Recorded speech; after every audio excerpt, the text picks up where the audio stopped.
الحمد لله نحمده ونستعينه ونستغفره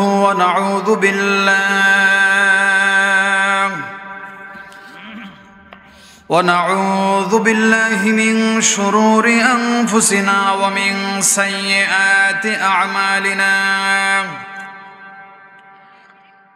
من يهد الله فلا مضل له ومن يضلله فلا هادي له، ونشهد أن لا إله إلا الله وحده لا شريك له، ونشهد أن سيدنا وسندنا وحبيبنا ومولانا محمدا عبد الله ورسوله الذي أرسله بالحق بشيرا ونذيرا وداعيا إلى الله بإذنه وسراجا منيرا. فقد قال الله سبحانه وتعالى في كلامه المجيد وفي فرقان الحميد. جبان سر شكني فرون أعوذ بالله من الشيطان الرجيم. بسم الله الرحمن الرحيم.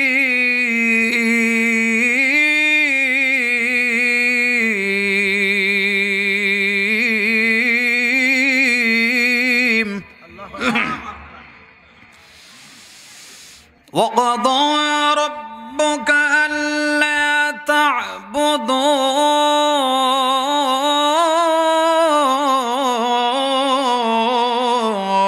إلا إياه.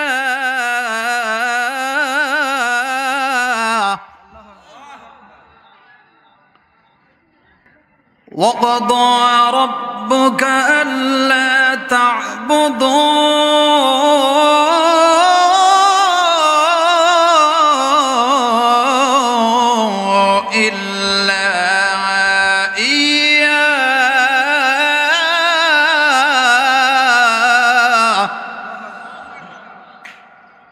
إلا إياه وبالوالدين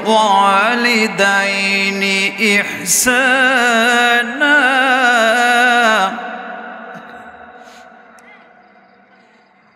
إما يبلغن عندك الكبر أحدهما أو كلاهما فلا تقل لهما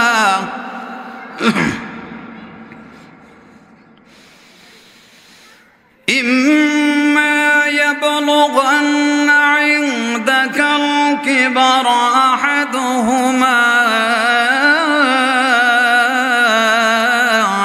أو كلاهما فلا تقل لهما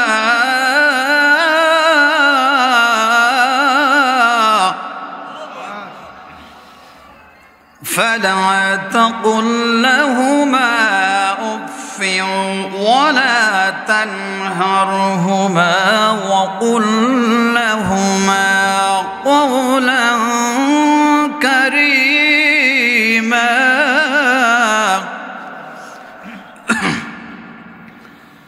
ولا تنهرهما وقل لهما قولا كريما.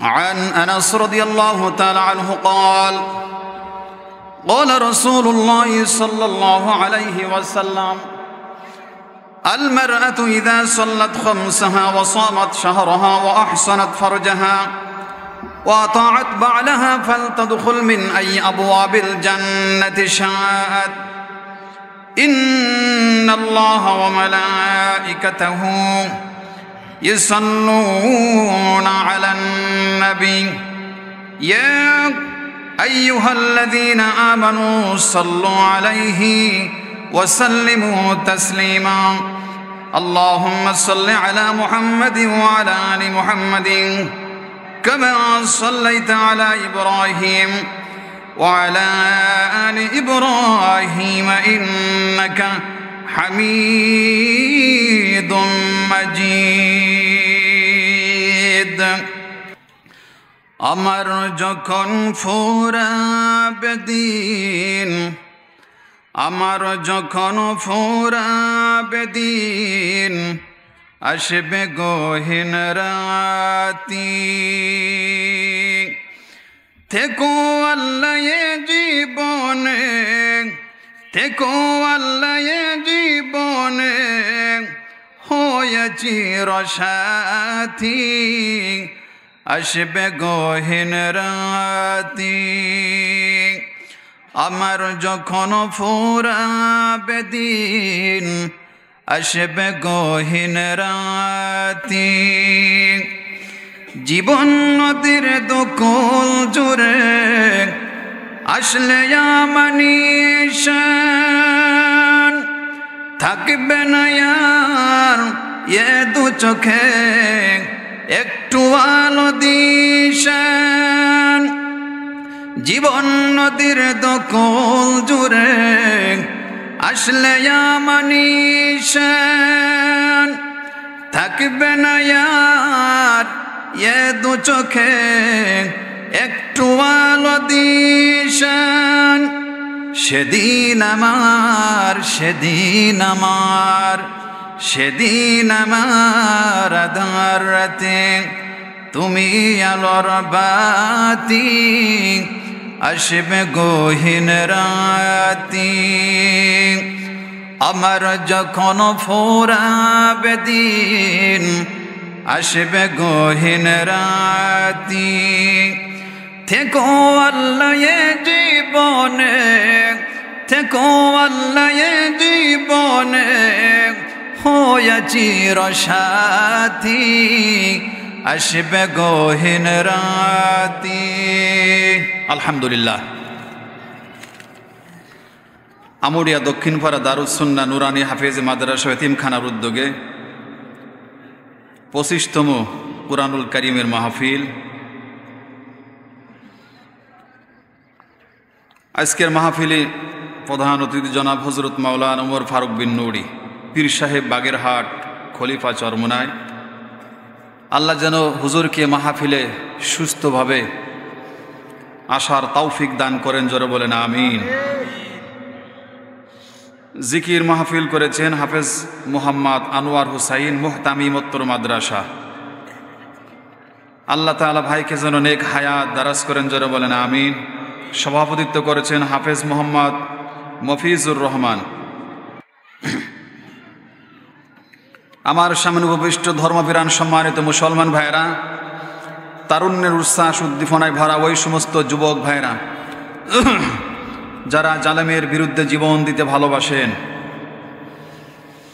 পর্দার অন্তরাল অবস্থানরতা সম্মানিত মা এবং বোনেরা সর্বপ্রথম আল্লাহ সুবহানাহু ওয়া তাআলার দরবারে লাখো কোটি তারিফ প্রশংসা জ্ঞাপন করছি যে মহান আল্লাহ সুবহানাহু ওয়া তাআলা আমাদেরকে এই মুহূর্তে আসমানের নিচে জমিনের উপরে শ্রেষ্ঠতম গুনাহ মাফের মজলিস কোরআনের মজলিস যে মজলিসে বসলে আল্লাহর পক্ষ থেকে অবধারিত সওয়াব নাজিল হতেই থাকে চতুর্দিকে আল্লাহর ফেরেশতারা বেষ্টন করে রেখেছেন আল্লাহ পাক রব্বুল আলামিন তার অধীনস্থ যে সমস্ত ফেরেশতারা আছে আল্লাহ পাক রব্বুল আলামিন ওই সমস্ত ফেরেশতাদের কাছে আপনাদের নাম ধরে ধরে আল্লাহ তাআলা গর্ব করতেছেন যে বাজারে রাস্তাঘাটে দোকানে চতুর্পাশে অসংখ্য লোক তারা ঘোরাফেরা করেছে আর কিছু কিছু আল্লাহর বান্দারা আল্লাহর বান্দিরা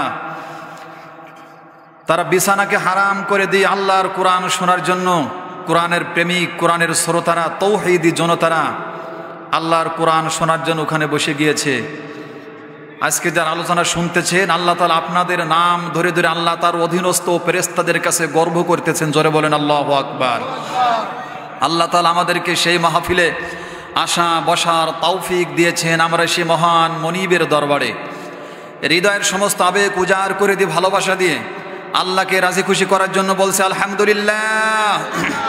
রব্বানা লাকাল হামদ হামদান কাসীরান তয়্যিবান মুবারাকান ফীহি ইয়া রব লাকাল হামদু কামা ইয়ানবাগি লিজালালি সুলতানিকা লিজালালি ওয়াজহিকা ওয়া আযীমি সুলতানিকা। প্রশংসা আদায় করলাম কার? দুরুদ এবং সালাম পাঠ করেছে আমাদের নবী, বিশ্ব নবী, মানবতার নবী, যে রাসূলুল্লাহর মাধ্যমে আল্লাহ ইসলামকে কমপ্লিট করে দিয়েছেন, চূড়ান্ত করে দিয়েছেন। তার মানে ইসলাম কমপ্লিট, চূড়ান্ত। কিয়ামত পর্যন্ত ইসলামই থাকবে, আইনি থাকবে, এই শরিয়ায় থাকবে। এর ভিতর আর কোনো কিছু ঢুকানোও যাবে না, বাড়ানোও যাবে না, ঠিক কিনা? আল্লাহর নবীজি 632 খ্রিস্টাব্দে আরাফার ময়দানে 1,14,000 সাহাবী সামনে নিয়ে রাসূলুল্লাহ ভাষণ দিতেছিলেন। বিশ্ব নবীজি তাকিয়ে দেখলেন যে জিবরিল আমিন আকাশ থেকে নামতেছে। জিবরিল আমিন এসে বললেন, ইয়া রাসূলুল্লাহ, আল্লাহ তাআলা আপনার উপর ওহী নাজিল করেছেন, সূরা মাইদার 3 নম্বর আয়াত নাজিল করেছেন, আল ইয়াউমা আকমালতু লাকুম দীনাকুম ওয়া আতমামতু আলাইকুম নি'মাতি ওয়া রাদিতু লাকুমুল ইসলাম দীনা। তার মানে আল্লাহ তাআলা বললেন, আজকের থেকে ইসলাম পরিপূর্ণ, কমপ্লিট। ইসলাম চূড়ান্ত হয়ে গেছে, কমপ্লিট হয়ে গিয়েছে। এখন আমরা আল্লাহর আইন বাদ দিয়ে, কোরআন বাদ দিয়ে, শরিয়া বাদ দিয়ে কেউ যদি এখন দুনিয়ার মানুষের তৈরি করা মতবাদের পিছনে ঘোরে, জান্নাতে যাবে নাকি জাহান্নামে যাবে? আওয়াজ দিয়ে বলেন, জান্নাতে নাকি জাহান্নামে? আমরা আল্লাহর জান্নাতে যেতে চাই নাকি জাহান্নামে যেতে চাই? সুতরাং শরিয়ার আইন, রাসূলুল্লাহর আদর্শের মধ্যে একমাত্র মানবজাতির মুক্তির পথ, ঠিক কিনা? একমাত্র কোরআনের আইনের মধ্যে মানবজাতির মুক্তির পথ। বিকল্প কোনো রাস্তা, বিকল্প মুক্তির কোনো পথ আল্লাহ এবং আল্লাহ রাসূল পৃথিবীতে বলে যান নাই, ঠিক কিনা? আমরা সে রাসূলুল্লাহর প্রতি দুরূদ এবং সালাম পাঠ করছি, সকলে বলি সাল্লাল্লাহু আলাইহি ওয়াসাল্লাম। প্রখ্যাত তাবিঈ হাসান বসরি রাহমাতুল্লাহি আলাইহি তিনি বলেছেন, দুনিয়ার মানুষেরা তোমরা শুনে রাখো, পৃথিবীতে যত জায়গা আছে, যত বাড়ি আছে, পৃথিবীতে 228টি রাষ্ট্র রয়েছে। 228টি রাষ্ট্রের মধ্যে মানুষের যত বসবাসের জায়গা রয়েছে, সব জায়গা হলো অন্ধকারময় জায়গা। কিন্তু যেই পরিবারে, যেই সমাজে, যেই রাষ্ট্রের মধ্যে যদি আল্লাহর কোরআনুল কারীমের যদি নিয়ম নীতি থাকে, যদি আইন থাকে, তিনি বলেছেন সেটা হলো আলোকিত জায়গা। যদি আমার ভিতর আল্লাহর কোরআন থাকে, আমি আলো, আমি নূর, এই নূর আমাকে আল্লাহর জান্নাতে নিয়ে যাবে। আমার পরিবার যদি কোরআনের সাথে সংযুক্ত থাকে, স্পর্শ থাকে, তাহলে আল্লাহ এবং রাসূলুল্লাহ বলেছেন ওই পরিবারটা আল্লাহর কোরআন জান্নাতে নিয়ে যাবে। যদি সমাজের মানুষের আল্লাহর কোরআনকে গ্রহণ করে নেয়, রাষ্ট্রের মানুষ যদি আল্লাহর কোরআনকে গ্রহণ করে নেয়, এই কোরআন দিয়ে সমাজ, রাষ্ট্র পরিচালনা করার কারণে এই কোরআন জাহান্নামের পথ থেকে বাঁচিয়ে মানুষকে আল্লাহর জান্নাতের পথ দেখায় দেবে। কিয়ামতের ময়দানে আল্লাহর কোরআন মানুষকে জান্নাতে নিয়ে যাওয়ার জন্য একমাত্র কোরআন হবে আমাদের সনদ। কোরআন কি হবে? জান্নাতে নিয়ে যাওয়ার একমাত্র গ্যারান্টি। আল্লাহ পাক রব্বুল আলামিন তিনি বলেছেন, আল্লাযীনা ইয়াসতামিউনাল কাওলা ফায়াত্তাবিউনা আহসানা উলাইকাল্লাযীনা হাদাহুমুল্লাহ ওয়া উলাইকা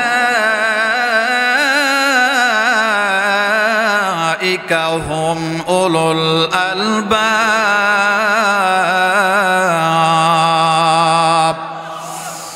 আল্লাহ পাক রব্বুল আলামিন বলেছেন, যারা পবিত্র কোরআনুল কারীমের কথা শুনবে, সেই অনুযায়ী যারা আমল করার জন্য প্রস্তুতি গ্রহণ করবে, যারা আমল করবে, কোরআনুল কারীমের আইন কানুন যারা সমাজের মানুষেরা মেনে নেবে, রাষ্ট্রের মানুষেরা যারা মেনে নেবে, আল্লাহ পাক রব্বুল আলামিন বলেছেন, আমি আল্লাহ পাক রব্বুল আলামিন এই দুনিয়ার থেকে আমি আল্লাহ তাআলা কোরআন দিয়ে, হিদায়াত দিয়ে আমি আল্লাহ তাআলা জান্নাতের পথ দেখাই দেব। জোরে বলেন সুবহানাল্লাহ।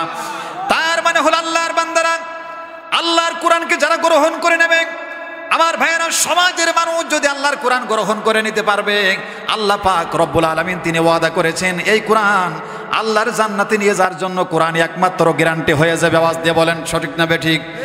আমার ভাইয়েরা, মুসলিম শরীফ থেকে একটা হাদিস আমি আপনাদেরকে শোনাই। হযরত আব্দুল্লাহ ইবনে ওমর রাদিয়াল্লাহু তাআলা হাদিস কানা বর্ণনা করেছেন, আল্লাহ নবী জনাবে মুহাম্মদুর রাসূলুল্লাহ সাল্লাল্লাহু আলাইহি ওয়াসাল্লাম বলেছেন, কিয়ামতের দিন, মুসিবতের দিন এমন কিছু কিছু মানুষ হাজির হয়ে যাবে যাদের মাথা থেকে আমার আল্লাহ পাক রব্বুল আলামিন এত পরিমাণ নূর বাহির করবেন যে কিয়ামতের ময়দানে সূর্যের আলো পর্যন্ত নূরের কাছে হার মেনে যাবে।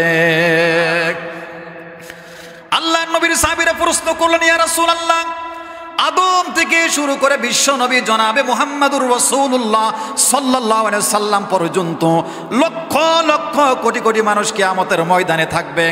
হে আমার নবী, আমাদের নবী, কিয়ামতের ময়দানে লক্ষ লক্ষ কোটি কোটি মানুষের ভিতর থেকে তাদের এত বড় সম্মান, এত বড় মর্যাদা কিভাবে হবে? কিয়ামতের ময়দানে সূর্য আলো পর্যন্ত হার মেনে যাবে, আমরা কিছুই বুঝতে পারলাম না। আল্লাহ নবীজি বললেন, হে আমার সাহাবীরা, এই দুনিয়ার থেকে যারা আল্লাহর কোরআন দিয়ে যারা জীবন পরিচালনা করেছিল, কোরআন দিয়ে যারা কোরআনের আইন কানুন যারা গ্রহণ করে নিয়েছিল, আমার ভাইরা বিশ্ব নবী জনাবে মুহাম্মদুর রাসূলুল্লাহ সাল্লাল্লাহু আলাইহি সাল্লাম বলেছেন, কিয়ামতের ময়দানে তাদের মাথা থেকে, তাদের অঙ্গ প্রত্যঙ্গগুলো থেকে নূরের ফোকাস দিতে থাকবে। আমার আল্লাহ পাক রব্বুল আলামিনের পক্ষ থেকে কিয়ামতের ময়দানে ঘোষণা হয়ে যাবে, আল্লাহর বান্দা বান্দিরা, দুনিয়ার থেকে কোরআন দিয়ে জীবন পরিচালনা করেছো, দুনিয়ার থেকে আল্লাহর কোরআন দিয়ে জীবন পরিচালনা করার কারণে তোমাদের নামে কত মামলা হয়েছিল, জেল জুলুম হয়েছিল, তোমাদের নামে ফাঁসি হয়েছিল। বান্দা, আল্লাহর কোরআন দিয়ে জীবন পরিচালনা করার কারণে, কোরআনের উপর অটল থাকার কারণে তোমাদের নামে মিথ্যা মামলা হয়েছিল, জেল জুলুম ফাঁসির কাষ্টে তোমাদেরকে ঝুলেছিল। যাও, আল্লাহর জান্নাতে চলে যাও, তোমাদেরকে আমি আল্লাহ পাক জান্নাতের ঘোষণা দিয়ে দিলাম। জোরে বলেন সুবহানাল্লাহ। আমার ভাইয়ের আল্লাহর বান্দারা, জান্নাতের যখন ঘোষণা হয়ে যাবে, আল্লাহর জান্নাতি বান্দা বান্দিরা জান্নাতের গেটের কাছে অবাক নয়নে তাকিয়ে থাকবে। আমার বেরা হঠাৎ একটা অদৃশ্য আওয়াজ আসবে, তাআলি ইয়া আবদি ইলাল জান্নাতি আল্লাযী উইদ্দাত লিল মুত্তাকিন। ওয়াল্লাহ জান্নাতি বান্দা বান্দিরা, জান্নাতের গেটের কাছে কি জন্য দাঁড়িয়ে আছো? জান্নাতের ভিতরে প্রবেশ করে দেখো, তোমার মাওলা এর চাইতে আরো ভালো জান্নাত তোমাদের জন্য তৈরি করে রেখেছেন। জোরে বলেন সুবহানাল্লাহ। আমরা কি আল্লাহর সেই জান্নাতে যেতে চাই? আমার ভাইয়েরা, আল্লাহর নবীর সাহাবীরা আবার প্রশ্ন করে, ইয়া রাসূলুল্লাহ, আমরা কি আল্লাহর জান্নাতে যেতে পারবো?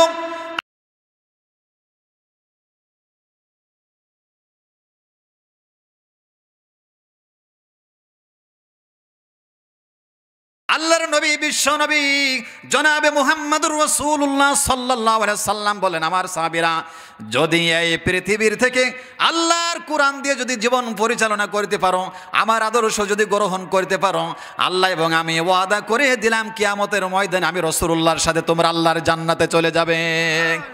আমার ভাইয়েরা, আল্লাহর নবীজি মসজিদে নববীর মধ্যে হাদিস খানা বর্ণনা করতেছিলেন। আলোচনা যখন শেষ হয়ে গেল, আল্লাহ নবীজি হুজরার ভিতরে প্রবেশ করলেন। হযরত আয়েশা পিছনে পিছনে নবী রাসূলুল্লাহর পিছনে ঢুকলেন। হযরত আয়েশা পূরণ করবেন কিনা? আল্লাহ নবী জনাবে মুহাম্মদুর রাসূলুল্লাহ সাল্লাল্লাহু আলাইহি সাল্লাম বলেন, আয়েশা, যদি ভালো হয়, যদি সৎ হয়, অবশ্যই আমি নবীজি তোমার ওয়াদা পূরণ করব। জোরে বলেন সুবহানাল্লাহ। হযরত আয়েশা বলেন, ইয়া রাসূলুল্লাহ, আপনি যখন কোন মজলিসের ভিতরে সাহাবা একরামগণের ভিতরে আল্লাহর কোরআনুল কারীম দিয়ে আপনি যখন আলোচনা শুরু করবেন, আমি আয়েশা যতক্ষণ না পর্যন্ত মজলিসের ভিতরে উপস্থিত থাকব, ততক্ষণ আপনি আল্লাহর কোরআন দিয়ে আপনি আলোচনা শুরু করবেন না। নবীজি বলেন, আয়েশা, এই কিউরিসিটি, ভালোবাসা কিভাবে তোমাকে জাগিয়ে তুলেছে?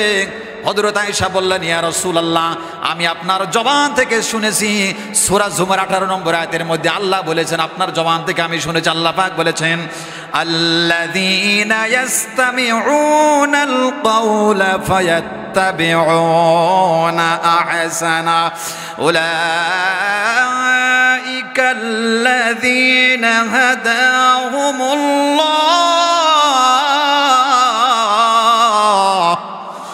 ওয়া উলাইকা হুমুল আলবাব।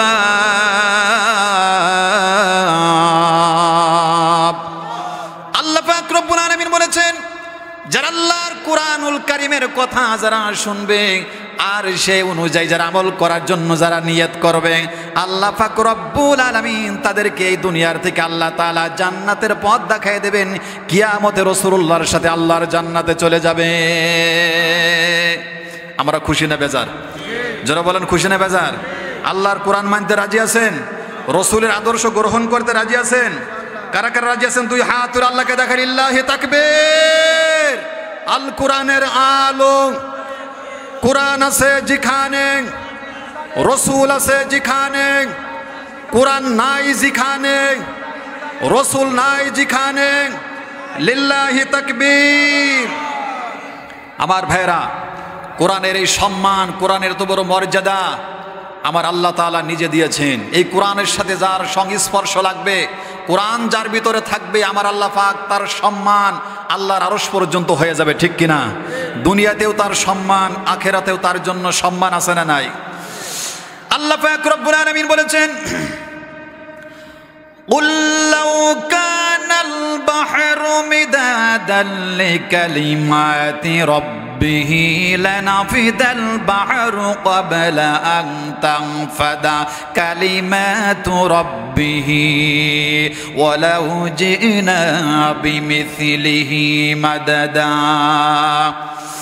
আল্লাহ পাক রব্বুল আলামিন বলেছেন, হে নবী, হে মুহাম্মদ, আপনি বলে দিন, দুনিয়াতে যত সমুদ্র আছে, দুনিয়াতে যত সমুদ্র আছে, সমস্ত সমুদ্রের পানিগুলো যদি কালি বানানো হয়, আর ওই কালি দিয়ে যদি আপনার রবের ব্যাখ্যা, আল্লাহর কালেমার ব্যাখ্যা লেখা যদি শুরু হয়ে যায়, সমুদ্রের পানিগুলো, কালিগুলো নিঃশেষ হয়ে যাবে। এরপরেও আল্লাহর কালেমার ব্যাখ্যা লেখা শেষ হবে না। কারণ মানুষ যদি আল্লাহর সৃষ্টি হয়, গোটা পৃথিবী যদি আল্লাহর সৃষ্টি হয়, আমরা যদি আল্লাহর সৃষ্টি হই, বান্দা কোনোদিন আল্লাহর প্রশংসা করে শেষ করতে পারবে? গোটা দুনিয়ার সৃষ্টিকুল আল্লাহর প্রশংসা করে শেষ করতে পারবে? আমার ভাইয়েরা, আল্লাহ পাক রব্বুল আলামিন সূরা লুকমানের মধ্যে আরো সুন্দর করে তিনি জানিয়ে দিয়েছেন, ওয়ালাউ আন্নামা ফিল আরদি মিন শাজারাতিন আকলামু ওয়াল বাহরু ইয়ামুদ্দুহু মিন বা'দিহি সাবআতু আবহুরিম মা নাফিদাত কালিমাতুল্লাহ। জোরে বলেন আল্লাহু আকবার। আল্লাহ পাক রব্বুল আলামিন বলেছেন, অবশ্যই পৃথিবীতে যত বৃক্ষ আছে আমার ভাইয়েরা, এই পৃথিবীতে লক্ষ লক্ষ কোটি কোটি গুণ বৃক্ষ আছে, আছে না নাই? কোটি কোটি বৃক্ষ আছে আমার ভাইয়েরা। এই কোটি কোটি বৃক্ষ কেটে কেটে টুকরো টুকরো করে যদি কলম বানানো হয়, lakh lakh crore crore million billion trillion কলম হবে। আওয়াজ দিয়ে বলেন ঠিক না বে ঠিক? আর পৃথিবীতে যত সমুদ্র আছে, এই সমুদ্রের সাথে যদি আরো 7টি সমুদ্র লাগিয়ে দেওয়া যায়, সমস্ত সমুদ্রের পানিগুলো যদি কালি বানানো হয় আমার ভাইয়েরা, আর ওই কালি দিয়ে যদি আল্লাহ রবের প্রশংসা লেখা যদি শুরু হয়ে যায়, আল্লাহর কুরআনুল কারীমের ব্যাখ্যা লেখা যদি শুরু হয়ে যায়, সমুদ্রের পানিগুলো নিঃশেষ হয়ে যাবে। এরপরে আল্লাহর কালেমার ব্যাখ্যা লেখা শেষ হবে না। শেষ হবে? আল্লাহর কালেমার ব্যাখ্যা লেখা শেষ হবে? কারণ আমার ভাইয়েরা, এর ওয়েট, এর ক্ষমতা, এর মর্যাদা, এর সম্মান অনেক উচ্চ আসনে। আল্লাহর এই কোরআন আল্লাহ পাক রব্বুল আলামিন তিনি পাহাড়ের উপরে নাজিল করতে চেয়েছিলেন, কিন্তু পাহাড় গ্রহণ করে নাই। আল্লাহ পাক রব্বুল আলামিন তিনি বলেছেন, লাউ আনজালনা হাযাল কুরআন আলা জাবালিন লারাআইতাহু খাশিআম মুতাসাদ্দিআম মিন খাশিয়াতিল্লাহ ওয়া তিলকাল আমসালু নাদরিবুহা লিন-নাসি লাআল্লাহুম ইয়াতাফাক্কারুন। যারা বলেন আল্লাহু আকবার। আল্লাহ পাক রব্বুল আলামিন বলেছেন, হে নবী, এই কুরআনুল কারীমকে আমি আল্লাহ পাক রব্বুল আলামিন পাহাড়ের উপরে নাজিল করতে চেয়েছিলাম, পাহাড় ভয়ে কম্পন সৃষ্টি হয়ে গেল। আসমানের উপরে নাজিল করতে চেয়েছিলাম, জমিনের উপরে আমি আল্লাহ পাক রব্বুল আলামিন নাজিল করতে চেয়েছিলাম, গাছের উপরে আমি আল্লাহ পাক রব্বুল আলামিন নাজিল করতে চেয়েছিলাম, কিন্তু কেউ গ্রহণ করতে রাজি হলো না। আমার ভাইরা, পৃথিবীতে লক্ষ লক্ষ কোটি কোটি মানুষ আল্লাহর কোরআনের হাফেজ সাহেবগণ, আমার ভাইরা, দুনিয়াতে মানুষ আল্লাহর কোরআনকে গ্রহণ করে নিয়েছে। আওয়াজ দিয়ে বলেন ঠিক না বেঠি?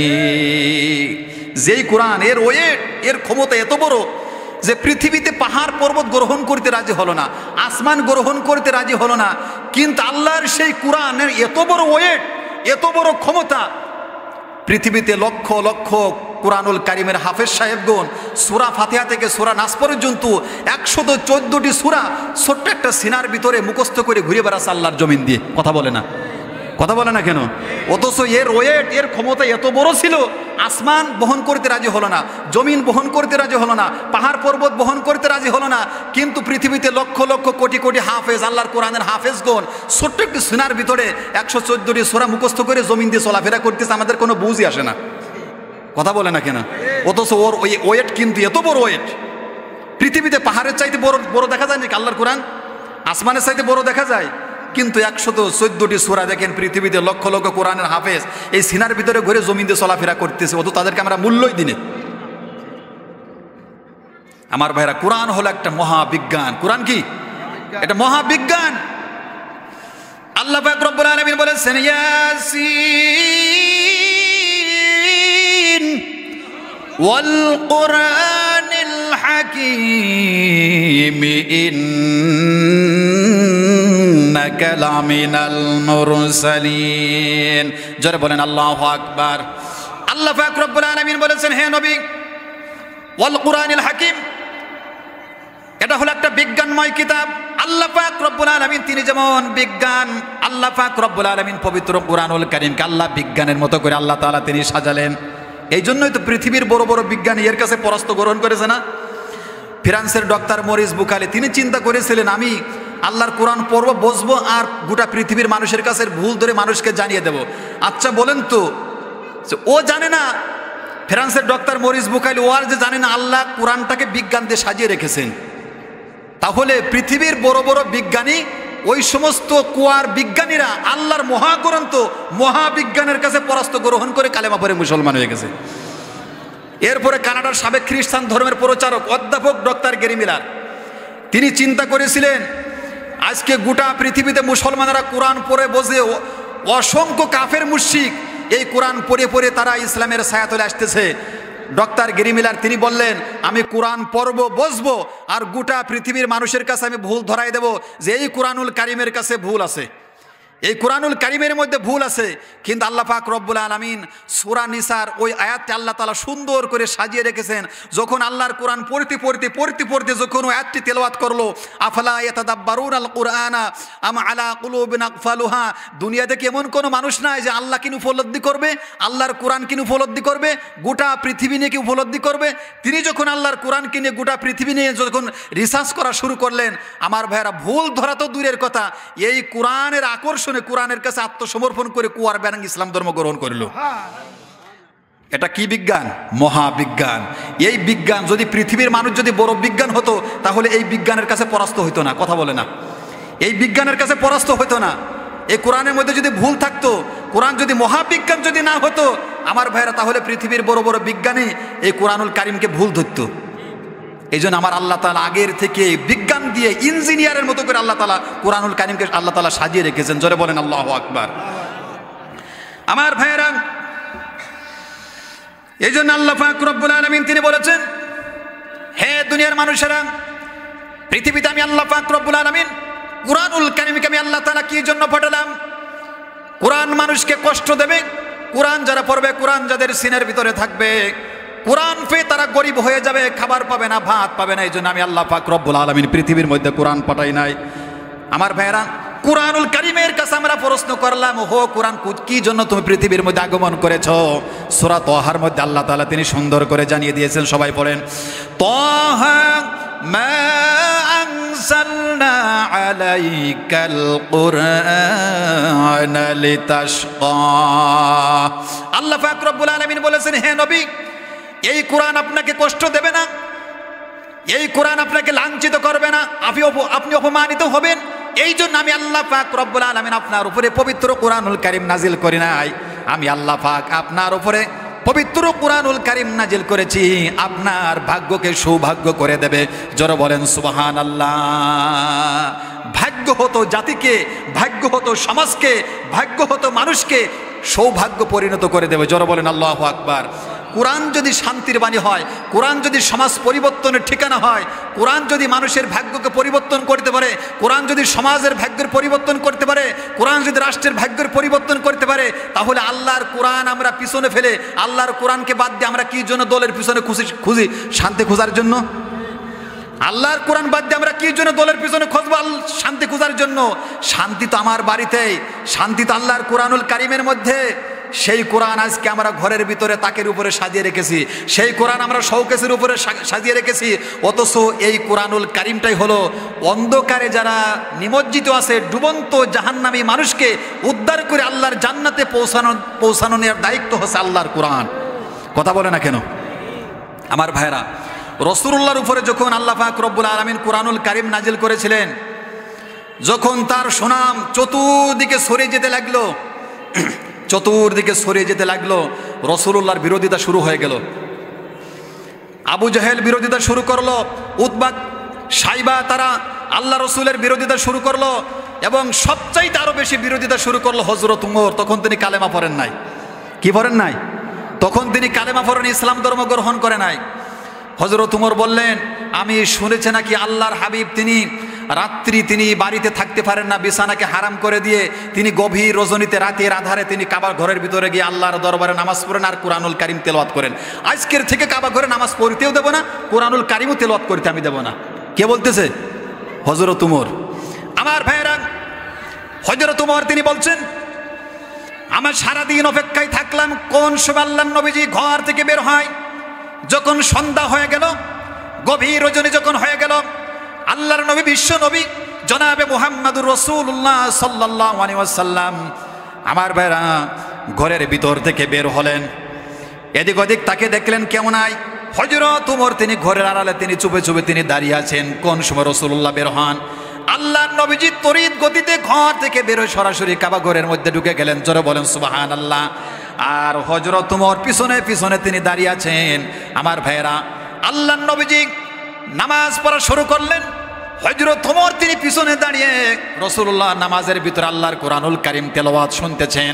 আল্লাহর নবীজি নামাজের ভিতরে তিনি সূরা হাক্কা তেলাওয়াত করতেছিলেন। সবাই পড়েন, আল হাক্কাতু মাল হাক্কা ওয়া মা আদরাকা মাল হাক্কা কাযযাবাত সামুদ ওয়া আদুম বিল কারিআ। যারা বলেন আল্লাহু আকবার। হযরত ওমর তিনি আশ্চর্য হয়ে গেলেন, যেই নবীজি কোনো স্কুলে পড়ে নাই, কোনো মাদ্রাসায় পড়ে নাই, এত সুন্দর ভাষা কোথায় পেল? কারণ হযরত ওমর তিনি আরবি ভাষাভাষী বুঝতেন, আরবের লোক তো, তিনি আরবি ভাষাভাষী বুঝতেন, অর্থও বুঝতেন। হযরত ওমর বলছে, আল্লাহর নবীজি কোনো মাদ্রাসায় পড়ে নাই, কোনো লেখাপড়া করে নাই। আমরা যাদের কাছ থেকে আমাদের আরবের বুকে যে সমস্ত কবিগুলো আছে, ওই সমস্ত কবিদের চাইতে রাসূলুল্লাহর ভাষাগুলো অনেক সুন্দর। রাসূলুল্লাহ কবে কবে কবি হয়ে গেল আমরা তো কিছুই জানতে পারলাম না। এত সুন্দর ভাষা, এত সুন্দর সাবলীল ভাষা আল্লাহর নবীজি নামাজের মধ্যে তেলাওয়াত করেছেন। আমার ভাইয়েরা, হযরত উমর বললেন, অবশ্যই আল্লাহর নবীজি তিনি একজন কবি হবেন, কবি না হলে তিনি এত সুন্দর করে আরবি ভাষা ব্যবহার করতে পারেন না। আমার ভাইয়েরা, আল্লাহর নবীজির সঙ্গে সঙ্গে নামাজের ভিতরে হযরত উমরের উত্তর দিয়ে দিলেন, ইন্নাহু লাকাউলু রাসূলিন কারীম। এটা কোনো কবি না, এটা হলো আল্লাহর রাসূল। জোরে বলেন আল্লাহু আকবার। ইনি হলেন আল্লাহর রাসূল। ওমা হুয়া বিকাউলি শাইরিন কলিলাম মা তাযাক্কারুন। এটা কোনো কবির ভাষা নয়। অল্প কিছু সংখ্যক লোক এই নসিহতগুলো তোমরা অনুসরণ করে থাকো। হযরত উমর চিন্তা করলেন, কি ব্যাপার? আমি মনে মনে চিন্তা করলাম যে আল্লাহর নবী একজন কবি হবেন, আর মনে মনে তিনি উত্তর দিয়ে দিলেন, নামাজের মধ্যে তেলাওয়াত করে আমাকে শোনায় দিলেন, ইন্নাহু লাকাউলু রাসূলিন কারীম। অবশ্যই তিনি একজন সম্মানিত রাসূল, এটা কোনো কবির ভাষা না। আবার কিছু সংখ্যক, অল্প কিছু সংখ্যক লোক এই নসিহতগুলো গ্রহণ করে থাকে। হযরত উমর আশ্চর্য হয়ে গেলেন, কারণটা কি? যদি কবি না হন তাহলে নবীজি একজন গণক। গণক যদি না হয় আমার মনের অবস্থা কেমন করে জানলো? আমাদের দেশে দেখবেন যে গণক বের হয়, এই বেদেরা বের, ঘাড়ে একটা বানর নিয়ে সমাজে মহল্লায় মহল্লায় বের হয়। আপনাদের এদিকে আসে না? মহল্লায় মহল্লায় বানর নিয়ে বেদেরা বের হয়ে যায়। কেউ হাত দেখায়, হাত দেখাই আমার ভাইয়েরা তার ভাগ্য নির্ধারণ করে। আসান এমন? আমার রসুল কি শিরক প্রতিষ্ঠা করার জন্য পৃথিবীতে এসেছে নাকি শিরক নির্মূল করার জন্য পৃথিবীতে আগমন করেছে? আওয়াজ দিয়ে বলেন আমার ভাইয়েরা। হযরত উমর বললেন, অবশ্যই আল্লাহর নবী একজন গণক হয়ে যাবেন। আল্লাহর নবী বিশ্ব নবী জনাবে মুহাম্মদুর রাসূলুল্লাহ সাল্লাল্লাহু আলাইহি সাল্লাম বললেন। সঙ্গে সঙ্গে হযরত উমর উত্তর দিয়ে দিলেন, ওয়ালা বিকাউলি কাহিনিন কলিলাম মা তুমিনুন তানজিলুম মির রাব্বিল আলামিন। বিশ্ব নবীজি বললেন, এটা কোনো গণকের ভাষা না, এটা কোনো গণকের ভাষা নয়। তানজিলুম মির রাব্বিল আলামিন, ওই রবের পক্ষ থেকে আমার উপরে যে আল্লাহ যে কোরআন নাজিল করেছেন এটা হলো সেই কিতাবের ভাষা। জোরে বলেন আল্লাহু আকবার। হযরত উমর আশ্চর্য হয়ে গেলেন। তিনি মনে মনে চিন্তা করলেন, আর এখানে থাকা যাবে না। হযরত উমর কোরআন শুনতে শুনতে কোরআনের প্রেমে পড়ে গেছে। অথচ হযরত উমর কাবা ঘরে ঢুকেছিল কোন কারণে? কথা বলে না, কি কারণে? নামাজে বাধা দেবে, কোরআনুল কারীম তেলাওয়াত করতে দেবে না। হযরত উমর মনে মনে চিন্তা করলে, আর এখানে থাকা যাবে না। এমনও হতে পারে কাবা ঘরের মধ্যে রাসূলুল্লাহর হাতে বায়াত গ্রহণ করে আমাকে মুসলমান হতে পারে। তিনি বলেন, আমি আর এখানে থাকবো না। আমার ভাইয়েরা, কাবা ঘরের ভিতর থেকে হযরত উমর বের হয়ে গেলেন। আমার আল্লাহ পাক রব্বুল আলামিন বলেন, উমর কোথায় যাবা তুমি? আমি আল্লাহ পাক রব্বুল আলামিন ওয়াদা করে দিলাম, অবশ্যই আমি তোমাকে আবার এই কোরআনের কাছে আমি শোনার জন্য আবার কোরআনের কাছে নিয়ে আসবো। জোরে বলেন সুবহানাল্লাহ। আমার ভাইয়েরা, দারুন নদওয়ার বৈঠক থেকে সিদ্ধান্ত হলো কে মুহাম্মাদের কল্যাণ আনতে পারবে। হযরত উমর দাঁড়িয়ে গেলেন, আমি মুহাম্মাদের কল্যাণ আনতে পারবো। আবু জেহেল বলল, সাবাস উমর, তুমি একজন, তোমার ক্ষমতা আছে, তোমার দক্ষতা আছে, তোমার বুকে সাহস আছে। আমার ভাইয়েরা, দারুন নদওয়ার বৈঠক থেকে সিদ্ধান্ত হলো যে ব্যক্তি মুহাম্মাদের কল্যাণ আনতে পারবে তাকে 100 লাল উট পুরস্কার দেওয়া হবে। হযরত উমর তিনি দাঁড়িয়ে গেলেন, খোলা তলোয়ার নিয়ে রওনা দিলেন। হযরত উমর খোলা তলোয়ার নিয়ে রওনা দিলেন। প্রতিমধ্যে খবর পাইলেন তার বোন এবং ভগ্নিপতি কালেমা গ্রহণ করে মুসলমান হয়ে গেছে। জোরে বলেন সুবহানাল্লাহ। আল্লাহ নবীজিকে হত্যার আগে তার বোন এবং ভগ্নিপতিকে হত্যা করার জন্য রওনা দিয়েছেন। আমার ভাইরা, যখন বাড়ির কাছে চলে গেলেন, ভিতর থেকে আওয়াজ আসলো, তাহা মা আনজালনা আলাইকাল কুরআনা লিতাশকা ইল্লা তাযকিরাতাল লিমান ইয়াখশা তানজিলাম মিম্মান খালাকাল আরদা ওয়াস সামাওয়াতিল উলা আর রহমানু আলাল আরশি ইস্তাওয়া লাহু মা ফিস সামাওয়াতি ওয়া মা ফিল আরদি ওয়া মা বাইনাহুমা ওয়া মা তাহতাস সারা। যারা বলেন আল্লাহু আকবার। হযরত উমর ঘরের দরজা ভেঙে তার বোন এবং ভগ্নিপতিকে রক্তাক্ত করে ফেললেন। এক পর্যায়ে হযরত উমর বললেন, বোন, কোন সূরাটা তোমরা তেলাওয়াত করতেছিলে? ওই সূরাটা আমি একটু তেলাওয়াত করতে চাই। তার বোন বললেন, হে আমার ভাই, আপনি অপবিত্র আছেন, এই অবস্থায় তেলাওয়াত করা যাবে না, আপনি গোসল করেন। হযরত উমর তিনি গোসল করলেন। আমার ভাইরা, গাছের ছালে লেখা ছিল সূরা তাহা। ওই সময় পবিত্র কোরআনুল কারীম 114টি সূরা নাজিল হয় নাই। আমার ভাইরা, গাছের ছালে লেখা ছিল সূরাতুত তাহা। গাছের ছাল থেকে বের করে সূরা তাহা তেলাওয়াত করতেছিলেন। আমার ভাইরা, কালেমা পড়লেন, আল্লাহর হাবিবের দিকে রওনা দিয়েছেন। আল্লাহর নবী, বিশ্ব নবী জনাবে মুহাম্মদুর রাসূলুল্লাহ সাল্লাল্লাহু আলাইহি ওয়াসাল্লাম দারুল আরকামের ভিতর অবস্থান করতেছিলেন। কোথায়? দারুল আরকামের ভিতর অবস্থান করতেছিলেন। হযরত উমর যখন দারুল আরকামের যখন বারান্দায় চলে গেছে, আমার ভাইয়েরা, বাহিরে হট্টগোল শুরু হয়ে গেল। সাহাবা একরামগণ ভয় পেয়ে গেলেন। আল্লাহর নবী, বিশ্ব নবী জনাবে মুহাম্মদুর রাসূলুল্লাহ সাল্লাল্লাহু আলাইহি ওয়াসাল্লাম এবং তার চাচা হযরত আমির হামজা দারুল আরকামের ভিতরে ছিল। আমির হামজা বলল, সাহাবারা, বাহিরে কি হয়েছে? সাহাবা একরামগণ বললেন, হে আমার সাহাবীরা, হে আল্লাহর রাসূল, হযরত উমর বিশ্ব নবীজিকে হত্যা করার জন্য আগমন করেছে। হযরত আমির হামজা বলল, হে সাহাবীরা, যদি হযরত উমর যদি আমার রসুলকে যদি হত্যা করার জন্য টার্গেট নাই, আমি আল্লাহর কসম দিয়ে বললাম, আল্লাহ পাকের কসম দিয়ে বললাম, যদি উমর আমার রসুলকে হত্যা করার জন্য যদি তরবারি সামনের দিকে আগায়, আমি আল্লাহর নামে শপথ করে বললাম, আমি হযরত উমরের কল্লা এখান থেকে দ্বিখণ্ডিত করে দেব। জোরে বলেন সুবহানাল্লাহ। অথচ হযরত উমর কোথায় গিয়েছিল? রসুলকে হত্যা করার জন্য। কোথায়? আমার আল্লাহ বলেন, উমর আমার নবীকে হত্যা করার জন্য রওনা দিয়েছো, চাবিকাঠিটা আমার হাতে, আমি যা বললো তাই হয়ে যাবে। চাবিকাঠিটা আমার হাতে। আমার ভাইয়ের জন্য এই কোরআনুল কারীম দিয়ে আমাদেরকে পরিবার সাজাতে হবে। মুসলমান রাজি আছেন? এই কোরআনুল কারীম দিয়ে আমাদেরকে সমাজ সাজাতে হবে, ব্যক্তি সাজাতে হবে। আল্লাহর এই কোরআন দিয়ে আমাদেরকে রাষ্ট্র সাজাতে হবে। আওয়াজ দিয়ে বলেন ঠিক না বে ঠিক? মুসলমানদের কথা বিশ্বাস রাখতে হবে।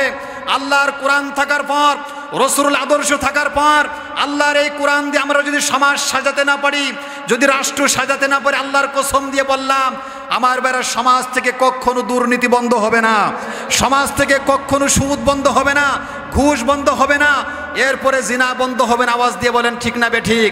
আমরা কি আল্লাহর শাসন ব্যবস্থা চাই? আল্লাহর কোরআনের শাসন ব্যবস্থা চান আপনারা? কারা কারা চান? দুই হাত তুলে আল্লাহকে দেখাই দেন। আল কোরআনের আলো, আল হাদিসের আলো, আল কোরআনের আলো, নারে তাকবীর। আমার ভাইরা, আল্লাহর নবী, বিশ্ব নবী জনাবে মুহাম্মদুর রাসূলুল্লাহ সাল্লাল্লাহু আলাইহি ওয়াসাল্লামের উপরে আল্লাহর এই কোরআন নাজিল হওয়ার কারণে আমার ভাইরা জন্মসূত্রে আমার ভাইরা 53 বছরের নাগরিকত্ব বাতিল করে দিল। কত বছর? জন্মসূত্রে 53 বছরের নাগরিকত্ব বাতিল করে দিল। বংশসূত্রে 2500 বছরের নাগরিকত্ব বাতিল করে দিল। আমার ভাইরা, আল্লাহ পাক রব্বুল আলামিন বললেন, হে নবী, ইন্নাল্লাযী ফারাদা আলাইকাল কুরআনা লারাদ্দুকা ইলা মাআদ। জোরে বলেন আল্লাহু আকবার। আল্লাহ পাক রব্বুল আলামিন বললেন, হে নবী, কোরআন আমি আল্লাহ পাক আপনার উপরে নাজিল করেছি, এই কোরআনের প্রচার করুন, এই কোরআনের প্রসার করুন। আমি আল্লাহ পাক রব্বুল আলামিন কোরআনের প্রচার করা, কোরআনের প্রসার করা আমি আল্লাহ পাক রব্বুল আলামিন আপনার উপরে ফরজ করে দিলাম।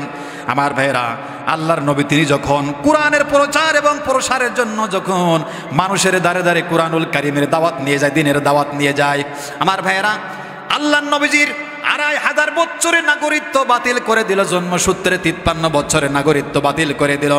আমার আল্লাহ পাক রব্বুল আলামিন সঙ্গে সঙ্গে সূরা বালাদ নাজিল করে দিলেন। জোরে বলেন সুবহানাল্লাহ। লা উকসিমু বিহাযাল বালাদি ওয়া আনতা হিল্লুম বিহাযাল বালাদ ওয়া ওয়ালিদি ওয়া মা ওয়ালাদ লাকাদ খালাকনাল ইনসানা ফি কাবাদ। জোরে বলেন আল্লাহু আকবার। আল্লাহ পাক রব্বুল আলামিন বললেন, হে নবী, আপনার উপরে পবিত্র কোরআনুল কারীম নাজিল হওয়ার কারণে 2500 বছরের নাগরিকত্ব বাতিল করে দিল। জন্মসূত্রে 53 বছরের নাগরিকত্ব বাতিল করে দিল। এই জন্য আমি আল্লাহ পাক রব্বুল আলামিন আপনার উপরে সূরা বালাদ নাজিল করে দিলাম।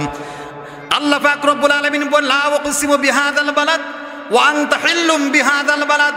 না না না, হে নবী, আপনাকে মক্কার নাগরিকত্ব বাতিল করে দিল।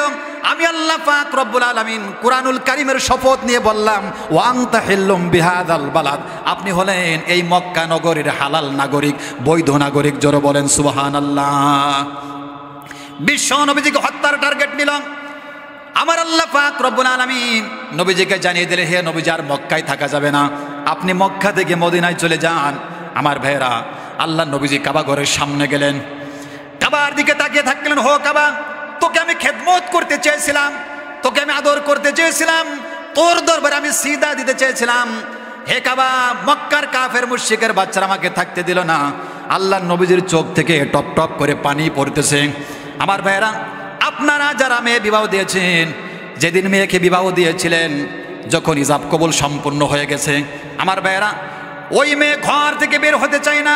সামনে যদি একটা বড়ই গাছ পায়, বড়ই গাছের দিকে তাকিয়ে বলে, বড়ই গাছ, 20 বছর একটা স্মৃতি, কতবার আমি বড়ই খেয়েছি। বড়ই গাছ ধরে কিন্তু আমার ভাইয়ের একটু কান্নাকাটি করে কি করে না? আবার সামনে যদি একটা আম গাছ পাই, আম গাছের দিকে তাকিয়ে থাকে, আম গাছ জোড়া ধরে কান্নাকাটি করে, আম গাছ কত বছর ধরে তোর আমি আম খেয়েছি, আজকে সেই বাড়ি থেকে বিদায় নিয়ে চলে গেলাম। আমার ভাইয়েরা, আল্লাহর নবী বিশ্ব নবী জনাবে মুহাম্মদুর রাসূলুল্লাহ সাল্লাল্লাহু আলাইহি ওয়াসাল্লাম মক্কা থেকে আমার ভাইয়েরা মদিনার দিকে রওনা দিলেন, মদিনায় চলে গেলেন। আমার ভাইয়েরা, 10 বছর ধরে আল্লাহর নবীজি পবিত্র কুরআনুল কারীমের রাষ্ট্রীয় ব্যবস্থা পরিচালনা করলেন। জোরে বলেন আল্লাহু আকবার। আল্লাহর নবীজির উপরে পবিত্র কুরআনুল কারীম নাজিল হওয়ার কারণে বিশ্ব নবীজিকে মক্কায় থাকতে দিল না। আমার আল্লাহ পাক রব্বুল আলামিন ঘোষণা করলেন, ইন্নাল্লাযী ফারাদা আলাইকাল কুরআনা লারাদ্দুকা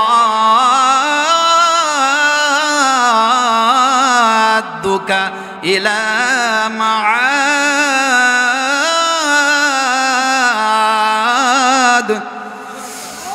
আল্লাহ পাক রব্বুল আলামিন বললেন, হো নবী, আপনার উপরে পবিত্র কুরআনুল কারীম নাজিল হওয়ার কারণে মক্কার নাগরিকত্ব বাতিল করে দিল, মক্কা থেকে তাড়িয়ে দিল।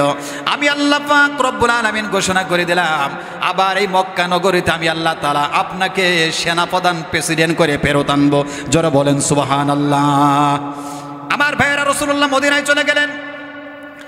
8ম হিজরিতে আল্লাহর নবীজি বলেন, আমার সাহাবীরা, আমার উপরে পবিত্র কুরআনুল কারীম নাজিল হওয়ার কারণে মক্কা থেকে আমাকে তাড়িয়ে দিয়েছে। সেই মক্কা বিজয়ের উদ্দেশ্য আমার ভাইয়েরা মক্কার দিকে রওনা দিলেন। আল্লাহর নবীজি বললেন, আমার সাহাবীরা, কোনো বৃদ্ধার গায়ে হাত তুলবে না, কোনো ইতিমের গায়ে তোমরা হাত তুলবে না, কোনো মিসকিনের গায়ে হাত তুলবে না।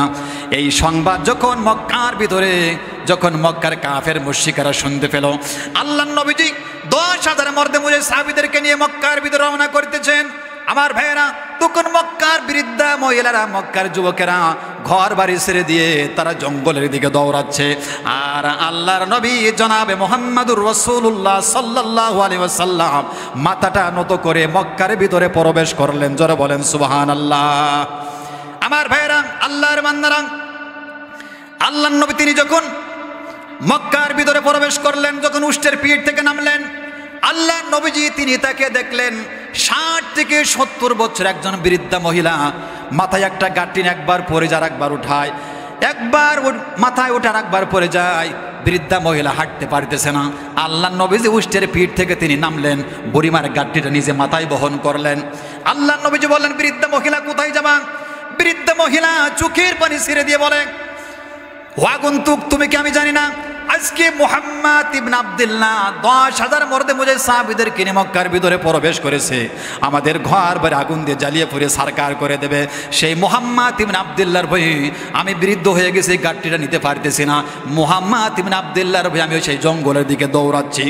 আমার ভাইরা, বিশ্ব নবীজি বৃদ্ধা মহিলার হাত এইভাবে চেপে ধরলেন, গল্প করতে করতে জঙ্গলের দিকে যাচ্ছেন। যখন পাহাড়ের কিনারায় চলে গেলেন, আমার ভাইয়েরা, আল্লাহর নবী তিনি যখন মুখ ফিরে চলে আসবেন, বৃদ্ধা মহিলা বলতেছে, ও আগন্তুক, তুমি কে? হো আল্লাহর নবী, হো যুবক, তুমি কে আমি জানি না। আমার বারে বিশ্ব নবীজি বললেন, হে বৃদ্ধা মহিলা, সারা পথ তুমি যাকে ভৎসনা করতে করতে আসছিলে, আমি হলাম সেই মুহাম্মদ ইবনে আব্দুল্লাহ। জোরে বলেন সুবহানাল্লাহ। বৃদ্ধা মহিলা চোখের পানি ছেড়ে দিয়ে বলে, হ জঙ্গলের কাফেররা, তোরা কোথায়? যার আদর্শ এমন হতে পারে, যার চরিত্র এমন হতে পারে, আমি সঙ্গে সঙ্গে কালেমা পড়ে নিলাম, আশহাদু আল্লা ইলাহা ইল্লাল্লাহু ওয়া আশহাদু আন্না মুহাম্মাদান আবদুহু ওয়া রাসূলুহু। জোরে বলেন আল্লাহু আকবার।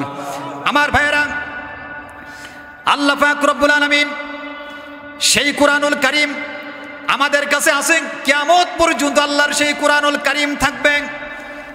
আর আল্লাহর সেই কোরআন থেকে যারা বিমুখ হয়ে যাবে, আমার ভাইয়েরা, কোরআন যাদের কাছে ভালো লাগবে না, কোরআন যারা পছন্দ করবে না, আমার আল্লাহ পাক রব্বুল আলামিন তিনি সুন্দর করে সূরা যুখরুফের মধ্যে আল্লাহ তাআলা তিনি জানিয়ে দিলেন, ওয়া মান ইয়াশু আন যিকরির রহমানি নুকাইয়িদ লাহু শাইতানান ফাহুয়া লাহু করিন। জোরে বলেন আল্লাহু আকবার। আল্লাহ পাক রব্বুল আলামিন বলেছেন, যারা আল্লাহ রহমানের জিকির থেকে, আল্লাহর কোরআন থেকে যারা দূরে সরে যাবে, আল্লাহ পাক রব্বুল আলামিন তিনি বলেছেন, আমি আল্লাহ পাক রব্বুল আলামিন তাদেরকে শয়তানের বন্ধু বানিয়ে দেব। বলেন নাউজুবিল্লাহ। কোরআন থেকে যারা দূরে সরে যাবে তারা কার বন্ধু? আওয়াজ দিয়ে বলেন, কোরআন থেকে যারা দূরে যাবে তারা কার বন্ধু? আমরা কি শয়তানের বন্ধু হতে চাই নাকি আল্লাহর বন্ধু হতে চাই? জোরে বলেন, আল্লাহর বন্ধু হবে নাকি শয়তানের বন্ধু? আমার ভাইয়েরা, কিন্তু আজকে বুদ্ধিজীবীরা এই পরিকল্পনা নিয়েছে, আপনার সন্তান ডাক্তার হবে, আপনার সন্তান ইঞ্জিনিয়ার হবে, আপনার সন্তান মেম্বার হবে, চেয়ারম্যান হবে, কিন্তু আপনি যখন মারা যাবেন আপনারা জানাজার নামাজও পড়াতে পারবেন। আওয়াজ দিয়ে বলেন ঠিক না বে ঠিক? আমি বলছি না যে আপনার সন্তানকে আপনি ডাক্তার বানাবেন না, ইঞ্জিনিয়ার বানাবেন না। অবশ্যই ডাক্তারের প্রয়োজন আছে, ইঞ্জিনিয়ারের প্রয়োজন আছে, অবশ্যই মেম্বারের প্রয়োজন আছে, চেয়ারম্যানের প্রয়োজন আছে। তবে আমরা ওই মেম্বারকে আমরা চাই না, ওই চেয়ারম্যানের কোনো প্রয়োজন নেই আমাদের, ওই এমপির কোনো প্রয়োজন নাই, ওই প্রধানমন্ত্রীর কোনো প্রয়োজন নাই। আপনি মারা গেলেন কিন্তু আপনার জন্য জানাজার নামাজ পড়াতে পারলো না। কথা বলে না? আমার আল্লাহ পাক রব্বুল আলামিন বলে, ও বান্দা, তোর সন্তান ডাক্তার হলো, তোর সন্তান ইঞ্জিনিয়ার হলো, তোর সন্তান সমাজের মেম্বার, তোর সন্তান চেয়ারম্যান, তোর সন্তান এমপি, তোর সন্তান ওসি, তোর সন্তান ডিসি। আমার আল্লাহ পাক রব্বুল আলামিন বলেন, তোর সন্তান ঢাকা বিশ্ববিদ্যালয় থেকে অনার্স মাস্টার শেষ করেছে, লন্ডন অক্সফোর্ড বিশ্ববিদ্যালয় থেকে সর্বোচ্চ উপার্জন করেছে। এত লেখাপড়া করার পরেও তুমি মারা গেলে তোমার জানাজার নামাজ পড়াতে পারলো না। তুমি মারা যাওয়ার পরেও তোমার কবরের পাশে দাঁড়িয়ে দাঁড়িয়ে একটু দোয়া করতে পারলো না। আমার আল্লাহ পাক রব্বুল আলামিন বলেন, ও দুনিয়ার মানুষেরা, তোমার সন্তান আল্লাহর কোরআন দিয়ে জীবন পরিচালনা করে নাই, তোমার সন্তান দুনিয়ার মানব রচিত বিধান দিয়ে জীবন পরিচালনা করেছে। আওয়াজ দিয়ে বলেন ঠিক না বে ঠিক? কোরআন শিখাও ছেলে মেয়েকে, ওহে মুসলমান, এই পৃথিবীর বুকে তুমি জান্নাত কিনে নাও। একটি হরফ পড়লে মাগো, একটি হরফ পড়লে মাগো 10টি নেকি হয়।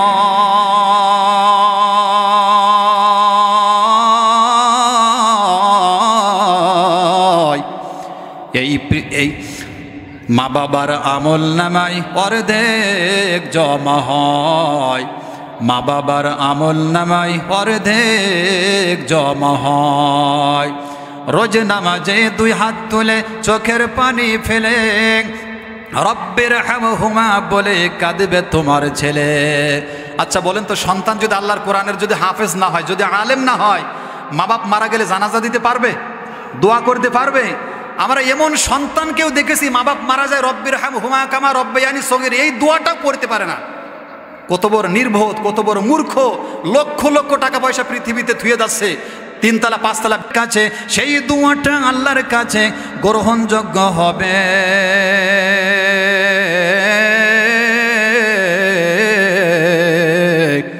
এই পৃথিবীর বুকে তুমি জান্নাত কিনে নাও, এই পৃথিবীর বুকে তুমি জান্নাত কিনে নাও। জান্নাত কিনবেন তো? কিনবেন? আচ্ছা, কাদের সন্তান কোরআনের হাফেজ আছে দেখান তো? 1 জন 2 জন 5 জন। কার কার সন্তান মাদ্রাসায় ভর্তি করা আছে দেখান তো? আল্লাহ কবুল করুক, জোরে বলেন আমিন। অনেক সন্তান এখানে আমি দেখতে পাচ্ছি। যারা এখনো পর্যন্ত সন্তানকে দ্বীনের রাস্তায় দেন নাই, হাফেজ বানানোর ইচ্ছা নেই, আলেম বানানোর ইচ্ছা নাই, এখন থেকে নিয়ত করবেন, যদি আমি নাজাত পেতে চাই, জাহান্নাম থেকে মুক্তি পেতে চাই, একটা সন্তান কোরআনের হাফেজ বানান, আলেম বানান, ওই লক্ষ লক্ষ টাকা পয়সা ওটা আপনার কবরে যাবে না। আপনার সন্তান হবে পৃথিবীর মধ্যে সবচাইতে বড় সম্পদ, ঠিক কিনা?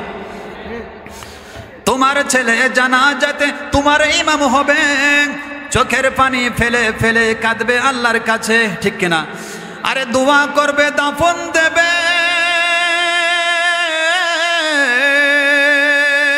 আরে দাফন দেবে, দোয়া করবে, দাফন দেবে, দোয়া করবে, শান্তি পাবে কবরে।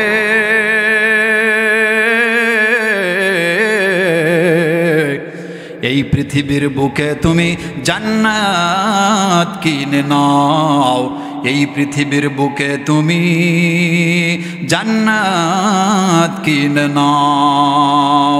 কোরআন শিখাও ছেলে মেয়েকে, ওহে মুসলমান, এই পৃথিবীর বুকে তুমি জান্নাত কিনে নাও। একটি হরফ পড়লে মাগো, একটি হরফ পড়লে মাগো 10টি নেকি হয়।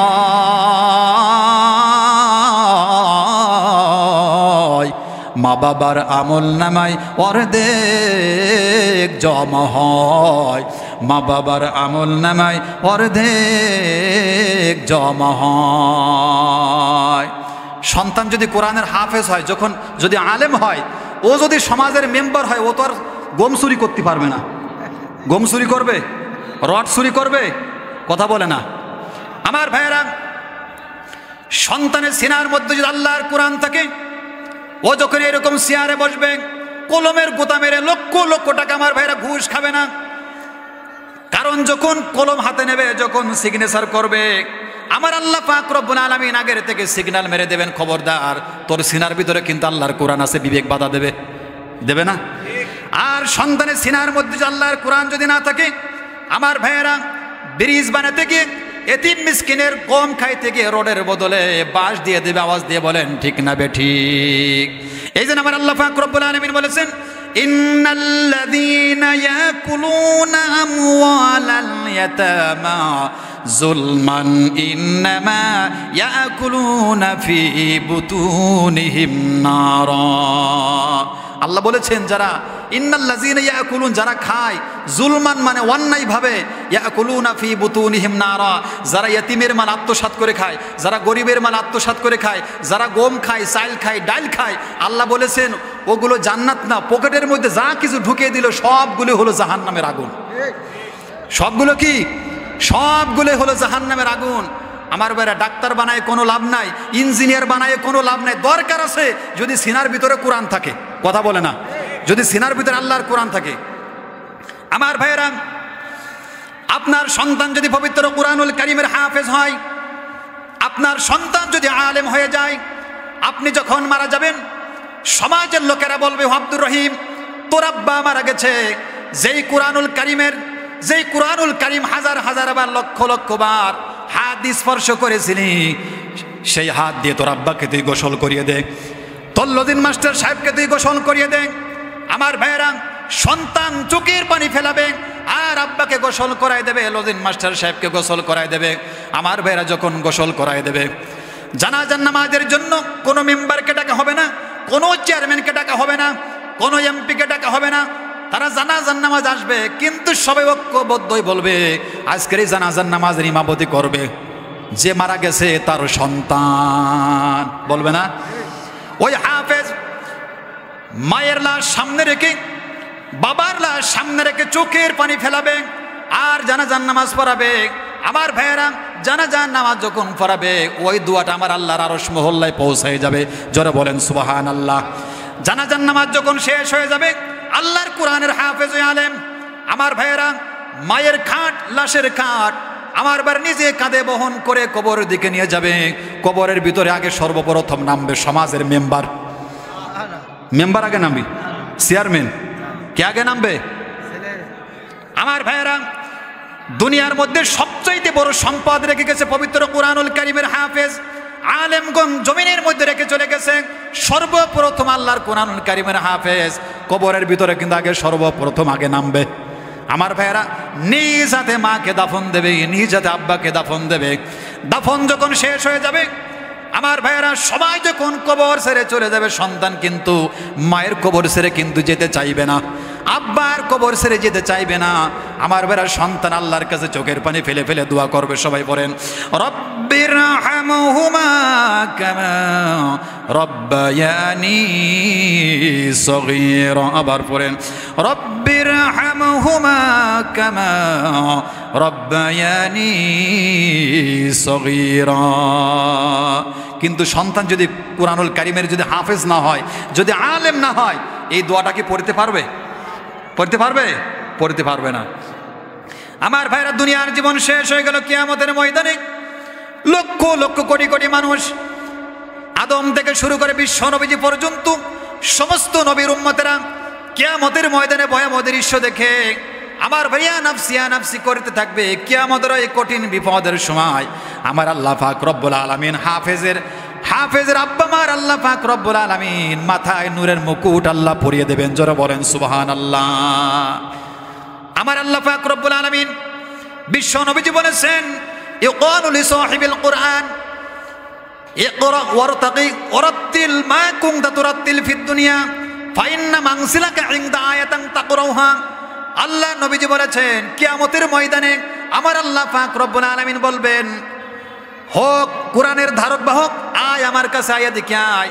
দুনিয়াতে তোমরা যেমন মধুর কণ্ঠে পবিত্র কোরআনুল কারীম পড়েছিলে, আজকেও তোমরা মধুর কণ্ঠে পবিত্র কোরআনুল কারীম তেলাওয়াত করো। ফাইন্না মানসিলাকা ইনদা আয়াতান তাকরাউহা। আল্লাহর কোরআন পড়তে থাকো, উঠতে থাকো। হাফেজ সাহেবগণ, আলেমগণ যখন আল্লাহর জান্নাতে চলে যাবে, আমার ভাইয়েরা আল্লাহ পাক রব্বুল আলামিন বলবেন, ও হাফেজ রে পড়তে থাকো, উঠতে থাকো, পড়তে থাকো, উঠতে থাকো। হাফেজ সাহেবগণ, আলেমগণ বলবেন আলহামদুলিল্লাহি রাব্বিল আলামিন। জোরে বলেন আল্লাহু আকবার। এক আয়াত পড়বে, এক তালে উঠে যাবে, এক আয়াত পড়বে, এক তালে উঠে যাবে। আপনারা ঢাকা শহরের পরে বিভিন্ন বড় বড় গার্মেন্টস ইন্ডাস্ট্রিটা আপনারা দেখেছেন যে ওখানে লিফটের ব্যবস্থা আছে না, বলেন? শুধু 5 নম্বরে ঠাসা দেবে, 5 তলে উঠে যাবে মুহূর্তের মধ্যে। আমার আল্লাহ তাআলা বলবেন 1 নম্বর বাটনে চাপ দাও, হাফেজগণ বলবে আলহামদুলিল্লাহ রাব্বিল আলামিন, 1 তলে উঠে যাবে। 2 নম্বর বাটনে চাপ দেবে, 2 তলে উঠে যাবে। ধন্য মায়ের ধন্য ওই সন্তান। অনেকেই বলে যে আমার সন্তান ডাক্তার হয়েছে, আমার সন্তান ইঞ্জিনিয়ার হয়েছে, আমার কপাল খুলে গেছে। বলে না এরকম? আমার সন্তান ডাক্তার, আমার সন্তান ইঞ্জিনিয়ার, আমার সন্তান প্রকৌশলী, আমার সন্তান ওসি, আমার সন্তান ডিসি, আমার কপাল খুলে গেছে। তোর কপাল আলো পুড়িয়ে গেছে। কথা বলে না? ওর কপাল আলো পুড়িয়ে গেছে। ধন্য মায়ের ধন্য ওই সন্তান যার সন্তান আল্লাহর কোরআনুল কারীমের হাফেজ, যার সন্তান আলেম। কথা বলে না? তারাই হলো ধন্য মায়ের ধন্য সন্তান। ওই মা বাপ হলো সবচাইতে বড় উত্তম। এই জন্য রাসূলুল্লাহ বলেছেন, কোন আলেমান, তুমি আলেম হও। আলেম হওয়া মানে জাহান্নাম থেকে নাজাতের 1 নম্বর পথ। রাসূল বলেছেন যদি তাও না হতে পারো তাহলে আও মুতাআল্লিমান, তুমি আলেমের ছাত্র হয়ে যাও। রাসূল বললেন এটা হলো জাহান্নাম থেকে নাজাতের 2 নম্বর পথ। যদি ছাত্রও না হতে পারো আও মুস্তামিআন, আলেম যা বলে কোরআন হাদিস সেটা গ্রহণ করো, ওটা মানো, আমল করো, ওটাই আল্লাহ পাক জাহান্নাম থেকে মাফ করে দেবে। রাসূলুল্লাহ বললেন তাও যদি না পারো তাহলে 4র্থ নম্বর আও মুহিব্বান, আলেমদেরকে সম্মান করো, শ্রদ্ধা করো, মোহব্বত করো, কাছে টেনে নাও। এটাই হলো জাহান্নাম থেকে নাজাতের পথ। জোরে বলেন আল্লাহু আকবার। রাসূল বললেন জাহান্নাম থেকে নাজাতের 5ম নম্বর কোনো পথ নাই। কার কথা? রাসূলুল্লাহর কথা। জাহান্নাম থেকে নাজাতের 1 নম্বর পথ আলেম হওয়া, 2 নম্বর হলো আলেমের ছাত্র হওয়া, 3 নম্বর আলেম যেটা বলবে সেটা শ্রবণ করা, আর 4র্থ নম্বর হল আলেমদেরকে ভালোবাসা। কারণটা কি আমার ভাইরা? আল্লাহর নবী 1000 বছর আগে দুনিয়া ছেড়ে বিদায় নিয়ে চলে গেছে, ঠিক কিনা? 1500 বছর আগে দুনিয়া ছেড়ে বিদায় নিয়ে চলে গেছে। আমার ভাইরা আমরা যদি জন্মগ্রহণ করার পর, পৃথিবীতে আসার পর যদি আমরা রাসূলুল্লাহকে পাইতাম, তাহলে আমরা কার কাছ থেকে আল্লাহর এই কোরআন শিক্ষা নিতাম? কার কাছ থেকে? কথা বলে না? রাসূলুল্লাহর কাছ থেকে আল্লাহর কোরআন শিক্ষা নিতাম। মাসলা মাসাইল আল্লাহর নবীর কাছ থেকে, সাহাবীদের কাছ থেকে আমরা শিক্ষা নিতাম, ঠিক কিনা? কিন্তু জন্মগ্রহণ করার পর, দুনিয়াতে আসার পর দেখলাম যে 1500 বছর আগে আমাদের রাসূল দুনিয়া ছেড়ে বিদায় নিয়ে চলে গেছে। আল্লাহ রাসূল বলেছেন যে আমার অবর্তমানে পৃথিবীতে আমি আলেমদেরকে রেখে গেলাম, তাদের কাছে যাও। কথা বলতেছেন? আলেমদের কাছে যাও, তাদের কাছে যাও, ওইটাই তোমাদের জন্য জাহান্নাম থেকে মুক্তির পথ হয়ে যাবে। আমার ভাইয়েরা এই জন্য সন্তানদেরকে দিনের রাস্তা দিতে হবে, কোরআনুল কারীমের হাফেজ বানাতে হবে। রাজি আছেন না? আল্লাহ তাআলা কবুল করুক। জোরে বলেন আমিন। আমার ভাইয়েরা আমি আমার মূল আলোচনার দিকে ফিরে যাব। আমি পবিত্র কোরআনুল কারীমের সূরা বানী ইসরাঈলের 23 নম্বর আয়াত আমি আপনাদের সম্মুখে তেলাওয়াত করেছি।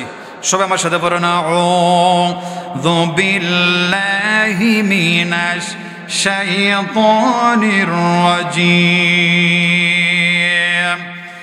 বিসমিল্লাহির রহমানির রহিম। وقضى ربك ألا تعبدوا إلا إياه وبالوالدين إحسانا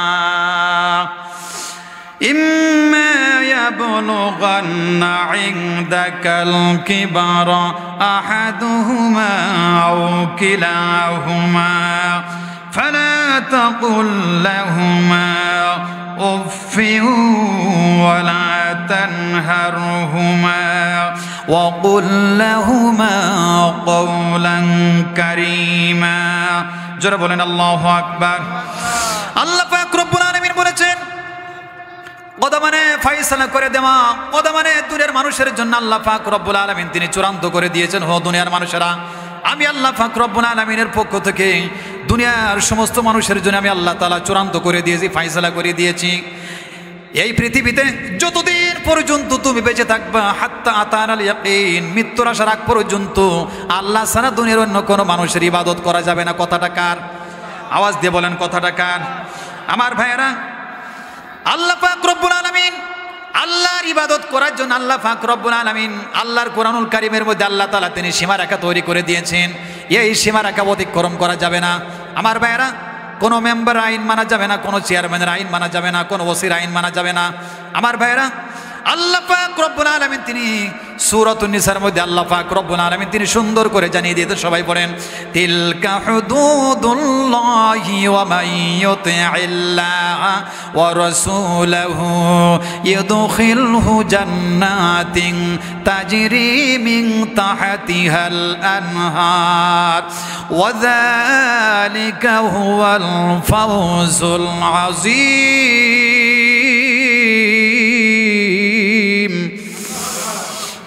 আল্লাহ পাক রব্বুল আলামিন বলেছেন তিলকা হুদুদুল্লাহ, আল্লাহ পাক রব্বুল আলামিনের একটা সীমানা আছে। আমার ভাইরা, সীমানা পাস করা যাবে না, অতিক্রম করা যাবে না। সেই সীমানাটা হলো কি? আল্লাহ পাক রব্বুল আলামিন বলেছেন ওমাইয়ুতিল্লাহ ওয়ার রাসূল, আল্লাহ এবং রাসূলুল্লাহর আনুগত্য করা লাগবে। কথাটা কার? আল্লাহর ইবাদত করা লাগবে, রাসূল আদর্শ আমাদেরকে গ্রহণ করা লাগবে। আল্লাহ পাক রব্বুল আলামিন তিনি বলেছেন, হো দুনিয়ার মানুষেরা, যদি আল্লাহর আইন মানো, আল্লাহর যদি ইবাদত করো, রাসূল আদর্শকে যদি তোমরা গ্রহণ করো, আমি আল্লাহ পাক রব্বুল আলামিন বলে দিলাম ইদখিলহু জান্নাতিন তাজরি মিন তাহতিহাল আনহার, আমি আল্লাহ পাক তোমাদেরকে আল্লাহর জান্নাত দান করব। যারা বলেন সুবহানাল্লাহ। কার ইবাদত করা লাগবে?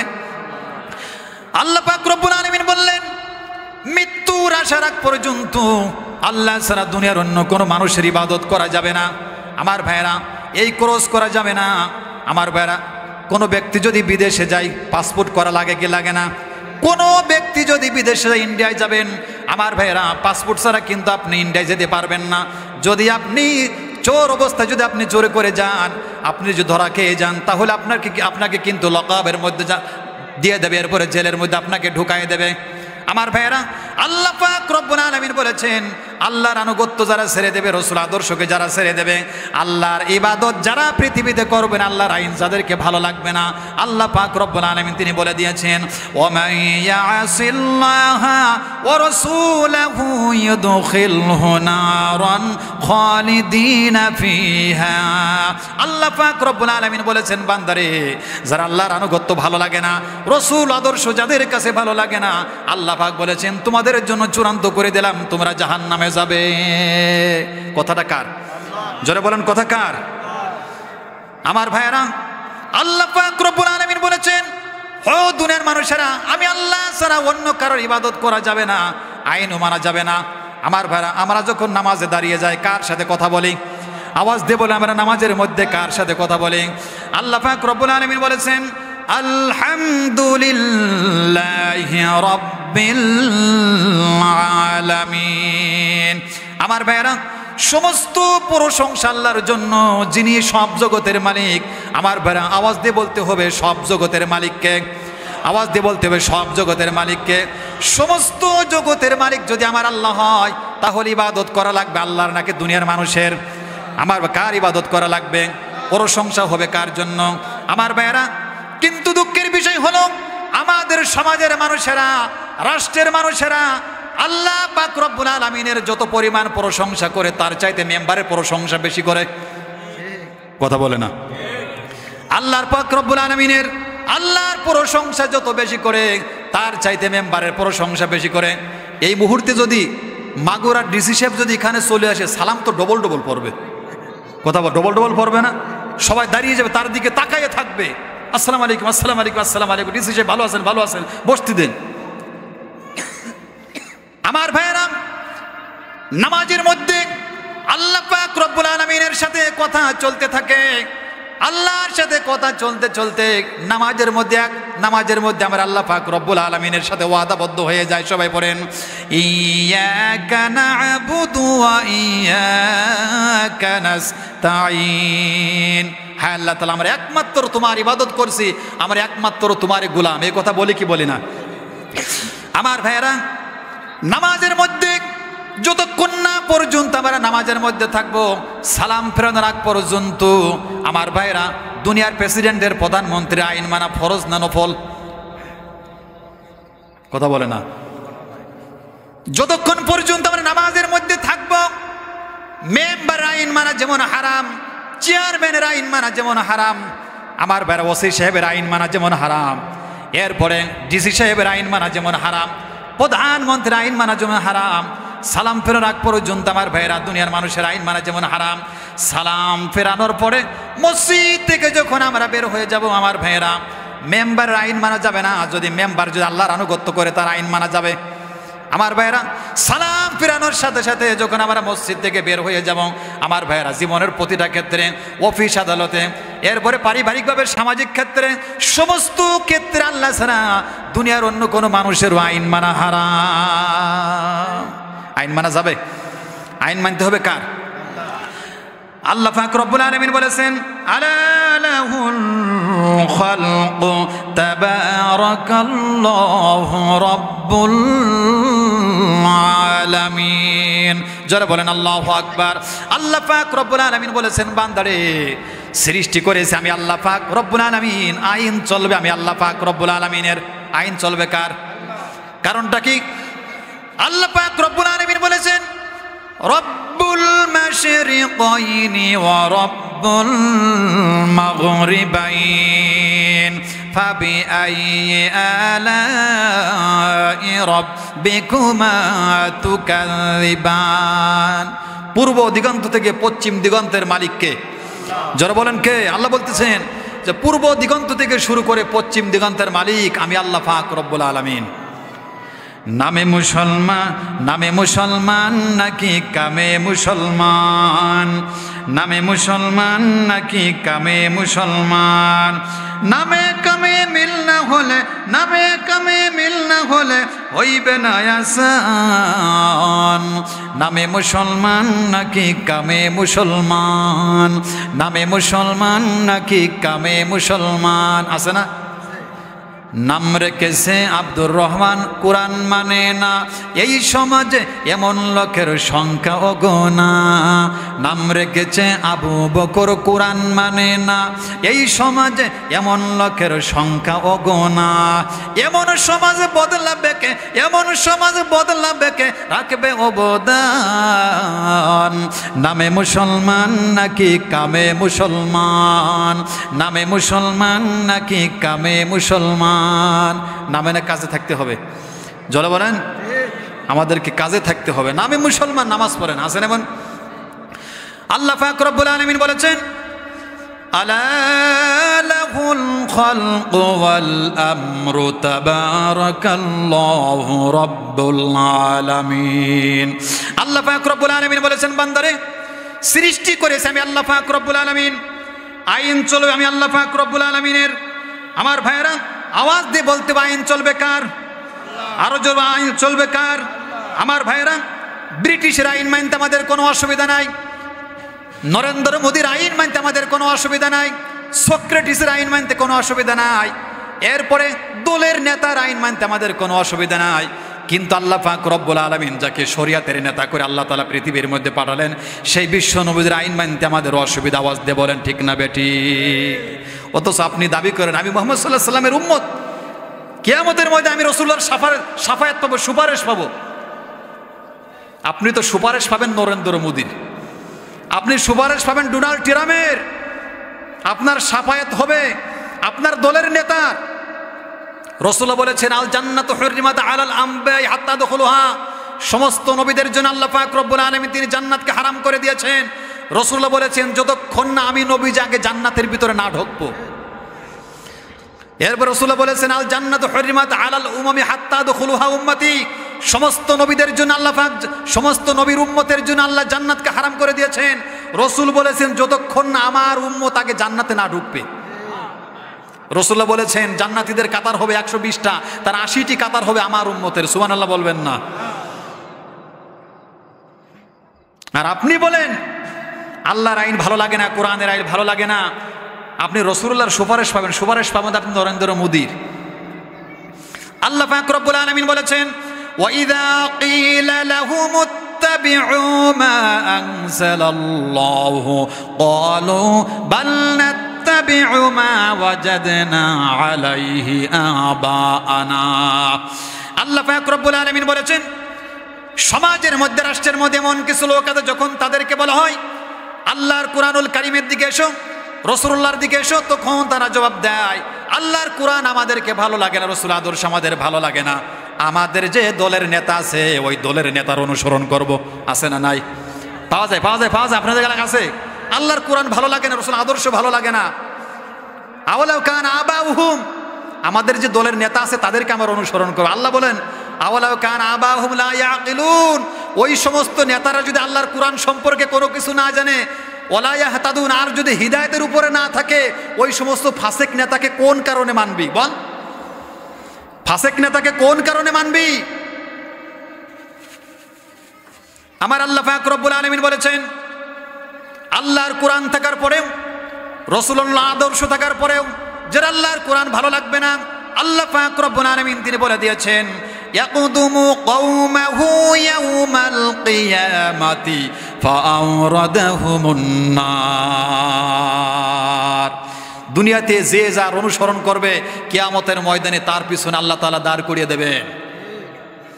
আমার ভাইয়েরা, আল্লাহ পাক রব্বুল আলামিন বলেছেন وبرسول الله جميعا فقال الضعفاء للذين استكبروا إنا كنا لكم تبعا فهل أنتم مغنون عنا من عذاب الله من شيء। জোরে বলেন আল্লাহু আকবার।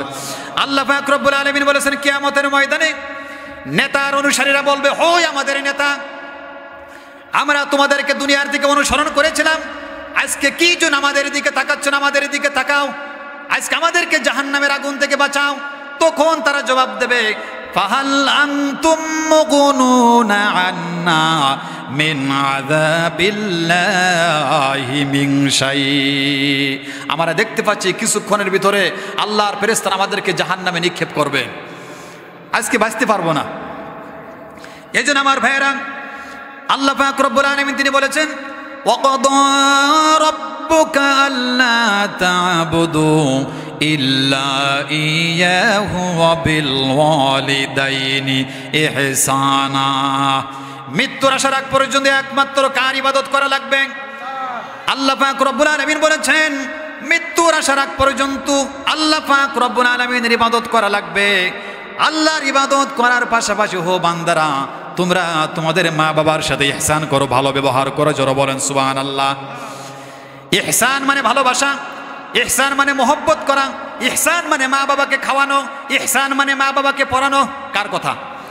আল্লাহ পাক রব্বুল আলামিন বলেছেন ওয়াকাদা রাব্বুকা আল্লা তা'বুদু ইল্লা ইয়াহু ওয়া বিল ওয়ালিদাইনি ইহসানা ইম্মা ইয়াবলুগান্না ইনদাকাল কিবারা আহাদুহুমা আও কিলাহুমা ফালা তাকুল লাহুমা উফফিন ওয়া লা তানহারহুমা ওয়া কুল লাহুমা কওলান কারীমা। যারা বলেন আল্লাহু আকবার।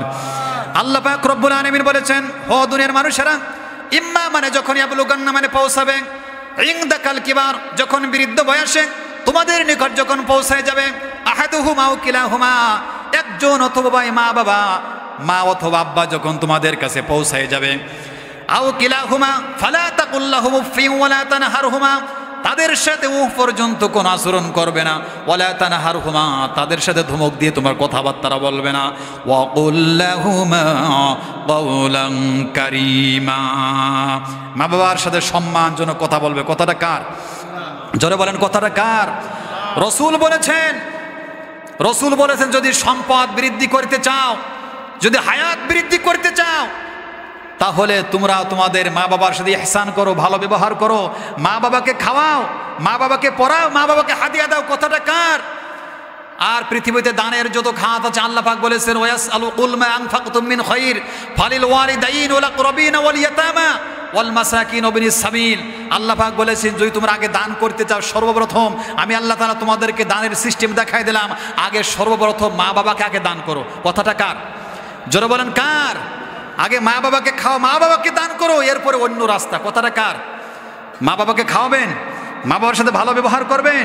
কিন্তু দুঃখের বিষয় হলো অনেক সময় আমরা দেখতে পাই যে বিবাহ করার পর মা বাবাকে ভালোবাসে না, স্ত্রীকে প্রাধান্য দেয় মা বাবার উপরে। এমন সন্তান আছে না আমার ভাইয়েরা? শান্তি মা বাবার সন্তুষ্টির ভিতরে।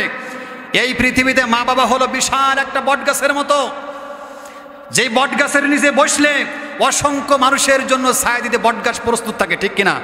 সুতরাং আমার আল্লাহ তাআলা আগে দেখবেন যে তুমি ওযু করে মসজিদে যাচ্ছ, আমার আল্লাহ তাআলা আগে দেখবেন যে মা বাপ সন্তানের প্রতি সন্তুষ্ট আছে কিনা। মা বাপ যদি সন্তুষ্ট থাকে তোমার নামাজ আল্লাহর আরশে পৌঁছায় যাবে। আর মা বাপ যদি সন্তানের প্রতি অখুশি থাকে তাহলে নামাজ পড়লেও জাহান্নামে যাওয়া লাগবে, রোজা রাখার পরেও জাহান্নামে যাওয়া লাগবে, হজ করার পরেও জাহান্নামে যাওয়া লাগবে। কারণ ইবাদতের মূল আমার আল্লাহ তাআলা দেখবেন যে মা বাপ সন্তানের প্রতি সন্তুষ্ট আছে কিনা। কথা বলে না? কয় মিনিট আপনি সিজদার মধ্যে থাকবেন, কয় মিনিট আপনি রুকুর মধ্যে থাকবেন। রাসূলুল্লাহ বলেছেন কুমু ওয়াসাব্বু হাত্তা মুরাকুম মারাতুন উখরা। আল্লাহ তাআলা এমন কিছু ফেরেশতা আল্লাহ তাআলা পৃথিবীতে পাঠিয়েছেন, এই পৃথিবী সৃষ্টি করার পর থেকে কিয়ামত পর্যন্ত ওয়ারকাউ ওয়াসজুদু হাত্তা মুরাকুম মারাতুন উখরা। তারা রুকুতে অবস্থায় আছে, তারা সিজদারত অবস্থায় আছে। আল্লাহ যতক্ষণ না বলবেন সিজদা থেকে মাথা উঠাবে না, তারা মাথা উঠাবে না, রুকু থেকে মাথা উঠাবে না। কত সময় ধরে আপনি সিজদায় পড়ে থাকবেন? এই জন্য মা বাবার খেদমত করতে রাজি আছেন? আমার মা বোনেরা, আপনাদেরকেও পর্দার ভিতরে থাকা লাগবে। এ সম্পর্কে একটা হাদিস আমি বলেছি, এ সম্পর্কে আলোচনা করে ইনশাআল্লাহ শেষ করে দেব। আল্লাহর নবীজি বলেছেন কোন মহিলা যদি আল্লাহর জান্নাতে যেতে চায়, রাসূলুল্লাহ বলেছেন মহিলাদেরকে 4টা আমল করা লাগবে। 1 নম্বর হলো আল্লাহর নবীজি বলেছেন এই পৃথিবীর থেকে কোন নারী যদি 4টা আমল করে যেতে পারে আল্লাহ পাক রব্বুল আলামিন তাদের জন্য আগের থেকে 8টি জান্নাতের দরজা প্রস্তুত। জোরে বলেন সুবহানাল্লাহ। 1 নম্বর হলো আল মাররাতু ইযা সাল্লাত খামসাহা, মহিলাদেরকে সময় মতো 5 ওয়াক্ত নামাজ পড়া লাগবে। কার কথা? রাসূলুল্লাহর কথা। কার কথা? মহিলাদেরকে সময় মতো 5 ওয়াক্ত নামাজ পড়া লাগবে। আল মাররাতু ইযা সাল্লাত খামসাহা। কিন্তু দুঃখের বিষয় হলো আমাদের দেশের মহিলাদের মধ্যে কিছু ফরমালি রোগ পাওয়া যায়। এই রোগের কথা বলবো? আমার মা বোনেরা মনে হয় একটু খারাপ জানবে না, বলবো না, বলে দেব। সেটা হলো শক্তি সামর্থ্য থাকা সত্ত্বেও তারা বসে বসে নামাজ পড়ে। কথা বলে না? আরে কি বলবো, আমার বাড়ি বলে অনেক সব বসে বসে নামাজ পড়ে, আমারটা টেকেল দিতে পারি না, আপনারা তো কেউ বলতেছেনই না।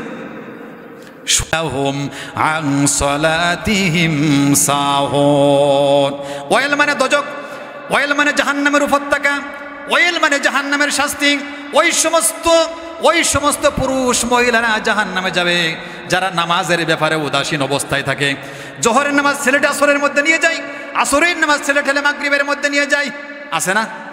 জোরে বলেন, পাওয়া যায়? তাহলে 1 নম্বর জান্নাতে যাওয়ার বৈশিষ্ট্য কি? 5 ওয়াক্ত নামাজ। রাসূলুল্লাহ বলেছেন 2 নম্বর হলো ওয়াসামাত শাহর রমজান মাসে রোজা রাখা। এরপরে 3 নম্বর হলো ওয়াহসানাত ফারজাহা, মহিলাদেরকে পর্দার ভিতরে থাকা লাগবে। কথাটা কার? জোরে বলেন, কথাটা কার? কিন্তু দুঃখের বিষয় আমাদের দেশের মহিলারা কোরআন পড়া জানে না, কোরআন পড়তেও পারে না, পর্দার ভিতরে থাকে না। আল্লাহ পাক রব্বুল আলামিন বলেছেন ইয়া বানি আদম ক্বাদ আনসালনা আলাইকুম লিবাসাই ইওয়ারি সাওআতিকুম ওয়ারিশা। জোরে বলেন আল্লাহু আকবার। আল্লাহ পাক রব্বুল আলামিন বলেছেন হে আদম সন্তান, আমি আল্লাহ পাক রব্বুল আলামিন তোমাদের উপরে আমি আল্লাহ পাক তাকওয়ার পোশাক নাজিল করেছি, তোমরা তাকওয়ার পোশাক পরো। জোরে বলেন সুবহানাল্লাহ। একটি হাদিস আমি শুনে আপনাদেরকে, আবু দাউদ শরীফের 4th খণ্ড, ইবনে মাজার 2য় খণ্ড থেকে বলছি। হযরত আব্দুল্লাহ ইবনে উমর রাদিয়াল্লাহু তাআলা হাদিস খানা বর্ণনা করেছেন। আল্লাহর নবী বিশ্ব নবী জনাবে মুহাম্মদুর রাসূলুল্লাহ সাল্লাল্লাহু আলাইহি সাল্লাম তিনি বলেছেন দুনিয়াতে যে সমস্ত মহিলারা পাতলা পোশাক পরিধান করবে, ওই যে টাইট ফিট বোরকা হাফ ব্লাউজ কিরণমালা, এই সবগুলো হলো জান্নাতের পোশাক। কিসের পোশাক? কথা বলে না? আল্লাহর নবীজি বলেছেন, দুনিয়াতে যে সমস্ত মহিলারা পাতলা পোশাক পরিধান করবেন, কিয়ামতের ময়দানে আমার আল্লাহ পাক রব্বুল আলামিন জিবরিল আমিনকে বলবেন, ও জিবরিল আমিন যাও জাহান্নাম থেকে একটা আগুন নিয়ে এসো। জাহান্নাম থেকে যখন আগুন আল্লাহর কাছে হাজির করা হবে, আমার আল্লাহ পাক রব্বুল আলামিন বলবেন, সুম্মা তুলহিবু ফীহিন নার, ওর কিরণমালা পাকিজামা টাইট ফিট বুরকা হাফ ব্লাউজ আগুন ধরিয়ে দাও। আমার ভাইয়েরা, আমার মা বোনেরা, যখন আগুন ধরিয়ে দেওয়া হবে এমন জোরে চিৎকার করবে, আমার আল্লাহ পাক রব্বুল আলামিন বলেন, হো বান্দরে, দুনিয়াতে আল্লাহর কোরআন গিয়েছিল, কোনোদিন তুই আল্লাহর তাকওয়ার পোশাক পরিস নাই। আমার মা বোনেরা এমন কিছু পোশাক পরিধান করে শয়তান পর্যন্ত দেখে লজ্জা পায়, কথা বলে না, শয়তান পর্যন্ত দেখে লজ্জা পায়। আচ্ছা বলেন তো, টাইট ফিট বুরকা হাফ ব্লাউজ কিরণমালা এই সমস্ত টাইট ফিট বুরকা পরিধান করে, এই সমস্ত পোশাক পরিধান করে যদি রাস্তাঘাটে চলাফেরা করে, ওর অঙ্গ প্রত্যঙ্গগুলো বোঝা সহজ না কঠিন? কথা বলে না, সহজ না কঠিন? এই জন্য রাসূলুল্লাহ বলেছেন তোমরা 4টি বিষয় দেখে মহিলাদেরকে বিবাহ করবে। 1 নম্বর মালুহা, তার সম্পদ দেখে, ওলি জামালিহা, তার রূপ সৌন্দর্য দেখে, এরপরে ওলি হাসাবিহা, বংশ মর্যাদা দেখে, এরপরে ওলি দিনহা। হাদিসটা যখন রাসূলুল্লাহ শেষ করলেন, হাদিসের শেষ অংশে রাসূলুল্লাহ বললেন যে তোমরা বংশ মর্যাদা আগে দেখবে না, তোমরা বংশ মর্যাদা আগে দেখবে না, তোমরা দেখবে যে মহিলাটি নামাজ পড়ে কিনা, মহিলাটি রোজা থাকে কিনা, মহিলাটি পর্দার ভিতরে থাকে কিনা, ওই মহিলাকে আগে বিবাহ করবে। কিন্তু দুঃখের বিষয় হলো, আমাদের দেশে যখন সন্তানদেরকে, ছেলেদেরকে যখন বিবাহ দেয়, তখন আগে দেখে যে কোন বাড়িতে 1 ছেলে আর 1 মেয়ে পাওয়া যায়। এই কথা বলে না, কোন বাড়িতে 1 ছেলে আর 1 মেয়ে পাওয়া যায়, ওই যে যৌতুকের টাকা নেবে।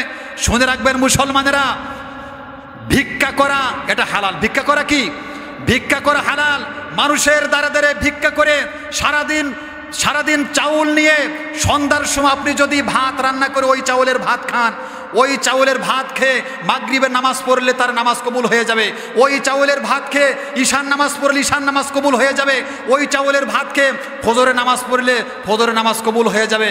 কিন্তু মুসলমানের সন্তান, তুমি যদি তোমার শ্বশুর বাড়ির থেকে তুমি যদি যৌতুকের টাকা নিয়ে চাউল কিনে যদি তুমি ভাত রান্না করে জোহরের নামাজ পড়ো, তোমার নামাজই কবুল হবে না। কথা বলে না, তোমার নামাজই কবুল হবে না, তুমি হারাম খেয়েছো।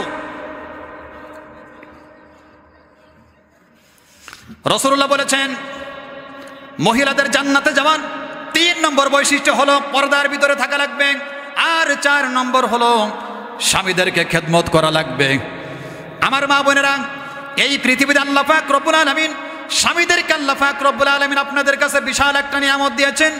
এই নিয়ামতকে আপনি ছিন্ন বিচ্ছিন্ন করবেন না, এই নিয়ামতকে আপনি খেয়ানত করবেন না। রাসূলুল্লাহ বলেছেন, এই দুনিয়াতে আল্লাহ পাক রব্বুল আলামিন তিনি যদি কারোর দরবারে সিজদা দেওয়ার হুকুম করতেন, তাহলে বলা হতো তোমরা তোমাদের স্বামীর পায়ে সিজদা করো, স্বামীকে সম্মান দেবেন, শ্রদ্ধা করবেন। রাসূলুল্লাহর হাদিস। আমার মা বোনেরা, আল্লাহর নবী, বিশ্ব নবী জনাবে মুহাম্মদুর রাসূলুল্লাহ সাল্লাল্লাহু আলাইহি সাল্লাম তিনি 12.5 লক্ষ মাইলের প্রেসিডেন্ট ছিলেন। কত লক্ষ? 12.5 লক্ষ মাইলের প্রেসিডেন্ট ছিলেন। এত ব্যস্ততার মধ্যে আমার ভাইয়েরা স্ত্রীদেরকে তিনি সময় দিতেন। একদিন বাড়িতে ফিরিতে রাত হয়ে গিয়েছে। ওই দিন পালাটা ছিল হযরত আয়েশার ঘরে থাকার। কার ঘরে থাকার? ওই দিন পালাটা ছিল হযরত আয়েশার ঘরে থাকার। আমার মা বোনেরা, আল্লাহর নবী তিনি চিন্তা করলেন, দিনের বেলা আমি সময় দিতে পারি নাই, আজকে আয়েশার ঘরে আমি একটু সময় দেব। আমার ভাইয়েরা, বিশ্ব নবীজি সালাম দিয়ে আয়েশার ঘরের ভিতরে প্রবেশ করলেন। জোরে বলেন সুবহানাল্লাহ। আমরা কি আমাদের স্ত্রীদেরকে সালাম দিই? কারা কারা সালাম দেন দেখান তো একটু। এই ভিডিও করেন, কারা কারা স্ত্রীদেরকে সালাম দেন? লিল্লাহি তাকবীর। হুজুর হাতুসু করতেছেন না, অবহেলা আছে, সমস্যা আছে। এই জায়গায় তো আমাদের সবচাইতে বড় ঝামেলা, আমরা স্ত্রীদেরকে আমরা সালাম দিতে আমরা রাজি হইনি। রাসূলুল্লাহ বলেছেন, যখন স্বামী বাড়ির থেকে বের হয় স্বামী স্ত্রীকে সালাম দেবে। রাসূলুল্লাহ বলেছেন, যখন কোনো পুরুষ বাড়ির ভিতরে ঢুকবে তার স্ত্রীকে সালাম দেবে, এবং স্বামী যখন বাড়ির থেকে বের হয় স্ত্রী সালাম দেবে, স্বামীও সালাম দেবে। রাসূলুল্লাহ বলেছেন, এই সালামের প্রচলন যদি থাকে বাড়িতে, তাহলে আমার আল্লাহ পাক ওই পরিবারটাকে ঋণমুক্ত করে দেন, ওই পরিবারটাকে ঋণমুক্ত করে দেন। আজকের থেকে সালাম দেওয়া রাজি আছেন তো? রাজি আছেন? আল্লাহ কবুল করুক, জোরে বলেন আমিন। আমার ভাইয়ের, আল্লাহর নবীজি সালাম দিয়ে আয়েশার ঘরের মধ্যে প্রবেশ করলেন। বিশ্ব নবী জীবনে আয়েশার সুন্দর চাঁদনি রাত, দিনের বেলা সময় দিতে পারি নাই, চলো আজকে আমরা একটু দৌড় প্রতিযোগিতা করি। কি বললেন? চলো আজকে আমরা দৌড় প্রতিযোগিতা করি। রাস্তাঘাটে যদি নিরাপদ থাকে, স্ত্রীকে নিয়ে একটু দৌড়াবেন, মাঝে মাঝে একটু হাঁটবেন, তাই বলে পরেরটা নিয়ে হাঁটবেন না, নিজেরটা নিয়ে মাঝে মধ্যে একটু হাঁটবেন, চলাফেরা করবেন। রাস্তাঘাটে যদি নিরাপত্তা থাকে এটা জায়েজ। সমস্ত খেলাধুলা আল্লাহ তাআলা তিনি হারাম করে দিয়েছেন, কিন্তু তিনটা খেলাধুলা জায়েজ। তার মধ্যে একটা হলো স্বামী আর স্ত্রীর মধ্যে আনন্দ। যত পারেন করবেন, এটা জায়েজ, যত পারেন করবেন। সেজে গুজে স্বামীকে দেখাবেন, পরপুরুষকে দেখায় মজা মারবেন না, বিশাল মজা পায়। আমার মা বোনেরা, বিশ্ব নবীজি আয়েশাকে বলেন, আয়েশা সুন্দর 4 দিন চলে আজকে আমরা দৌড় প্রতিযোগিতা করি। আয়েশা বলে, ইয়া রাসূলুল্লাহ, এইটাকে আপনার জন্য মানায়? রাসূলুল্লাহ বললেন, সমস্ত খেলাধুলাকে আল্লাহ পাক রব্বুল আলামিন হারাম করে দিয়েছেন, কিন্তু স্বামী স্ত্রী খেলাধুলা আল্লাহ জায়েজ করে দিয়েছেন। আমার ভাইয়েরা, বিশ্ব নবীজি মদিনার থেকে প্রায় 3 কিলোমিটার দূরে চলে গেছে হাঁটতে হাঁটতে। বিশ্ব নবীজি বলে, আয়েশা সুন্দর 4 দিনে চলে আমরা দৌড় প্রতিযোগিতা করি। আমার ভাইয়েরা, 2 জন দৌড়ালেন। হযরত আয়েশা সিদ্দিকা রাদিয়াল্লাহু তাআলা আনহা বিশ্ব নবীজিকে পিছনে ফেলে আয়েশা ফার্স্ট হয়ে গেলেন। জোরে বলেন সুবহানাল্লাহ। আবার পরের বছর রাসূলুল্লাহ বললেন, আয়েশা চলো গত বছরের মতো আবার একটু আমরা দৌড় প্রতিযোগিতা করি। ওই দিন দৌড়ালেন, কিন্তু হযরত আয়েশা পিছনে পড়ে গেলেন। হযরত আয়েশা মনটা একটু বেজার হয়ে গেল। হযরত আয়েশা বললেন, হে আমার স্বামী, হে নবীজি, আমার রান 2টা মোটা হয়ে গেছে, আমি ভারী হয়ে গেছি, এই জন্য আমি দৌড়াতে পারতেছি। রাসূলুল্লাহ বললেন, মন বেজার হওয়ার কোনো কারণ নাই, গত বছর তুমি ফার্স্ট হয়েছিলে, এইবার আমি ফার্স্ট হলাম, দৌড় হয়ে গেছে, চলো বাড়িতে চলে যাই। এই জন্য স্বামী স্ত্রীর মহব্বত যেখানে থাকবে ওখানে আল্লাহ রহমত নাজিল হয়। আল্লাহ কবুল করুক, জোরে বলেন আমিন। এই জন্য আমার মা বোনেরা, এই 4টি আমল আপনারা করবেন। 1 নম্বর, সময় মতো 5 ওয়াক্ত নামাজ পড়বেন। 2 নম্বর, রমজান মাসে রোজা রাখবেন যদি পবিত্র থাকেন। এরপরে 3 নম্বর, সতীত্বের ভিতরে থাকা লাগবে, পর্দার ভিতরে থাকা লাগবে। 4র্থ নম্বর হচ্ছে মহিলাদেরকে স্বামীর খেদমত করা লাগবে। রাসূলুল্লাহ বলেছেন, এই 4টি আমল যদি মহিলারা দুনিয়ার থেকে করে যেতে পারে, আল্লাহ পাক আগের থেকে জান্নাতের দরজা খোলা রাখবেন।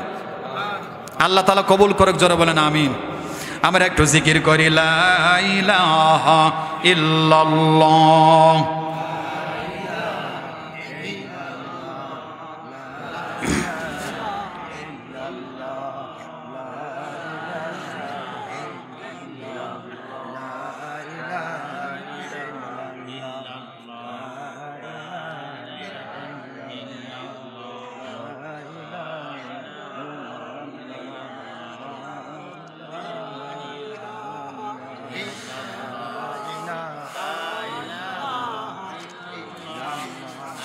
লা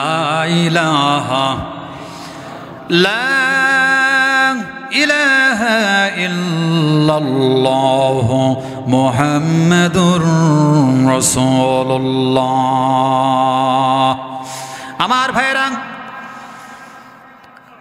আল্লাহ পাক রব্বুল আলামিন তিনি যে আমাদের জন্য একটা জীবন দিয়েছেন, এই জীবনের মালিককে? আওয়াজ দিয়ে বলেন, এই জীবনের মালিককে? আল্লাহ পাক রব্বুল আলামিন বলেছেন, কুল ইন্না সলাতি ওয়া নুসুকি ওয়া মাহইয়ায়া ওয়া মামাতি লিল্লাহি রাব্বিল আলামিন। হে রাসূল, আপনি বলুন, নিশ্চয় আমার নামাজ, আমার কুরবানি, আমার জীবন, আমার মৃত্যু একমাত্র আল্লাহর জন্য। এই জীবন কার জন্য? আমরা কি আল্লাহর জান্নাতে যেতে চাই? জোরে বলেন, আল্লাহর জান্নাতে যে কারা কারা আল্লাহর জান্নাতে যায়? 2 হাত তুলে আল্লাহকে দেখে, লিল্লাহি তাকবীর। আল কোরআনের আলো, কোরআন আছে যেখানে, লিল্লাহি তাকবীর। আমার ভাইয়ের, আল্লাহ পাক রব্বুল আলামিন বলেছেন, ও দুনিয়ার মানুষেরা, ইন্নাল্লাহ আশতারা মিনাল মুমিনিনা আনফুসাহুম ওয়া আমওয়ালাহুম বিআন্না লাহুমুল জান্নাহ। অবশ্যই আমি আল্লাহ পাক রব্বুল আলামিন মুমিনদের কাছ থেকে তাদের জান এবং মালকে আমি আল্লাহ পাক রব্বুল আলামিন আমি কিনে নিয়েছি। আমার ভাইয়ের, আল্লাহ পাক রব্বুল আলামিন তিনি মুমিনদের জান কিনতে চান। আল্লাহ পাক রব্বুল আলামিন তিনি মুমিনদের সম্পদ কিনতে চান। তাহলে বিক্রি করা লাগবে কাদের? আমাদেরকে। কাদের বিক্রি করা লাগবে? বিনিময়ে আল্লাহ কি দেবেন? বিআন্না লাহুমুল জান্নাহ। আল্লাহ বলেছেন, যদি জান্নাত পেতে চাও 2টা জিনিস আমার কাছে বিক্রি করা লাগবে। বিক্রি কার কথা?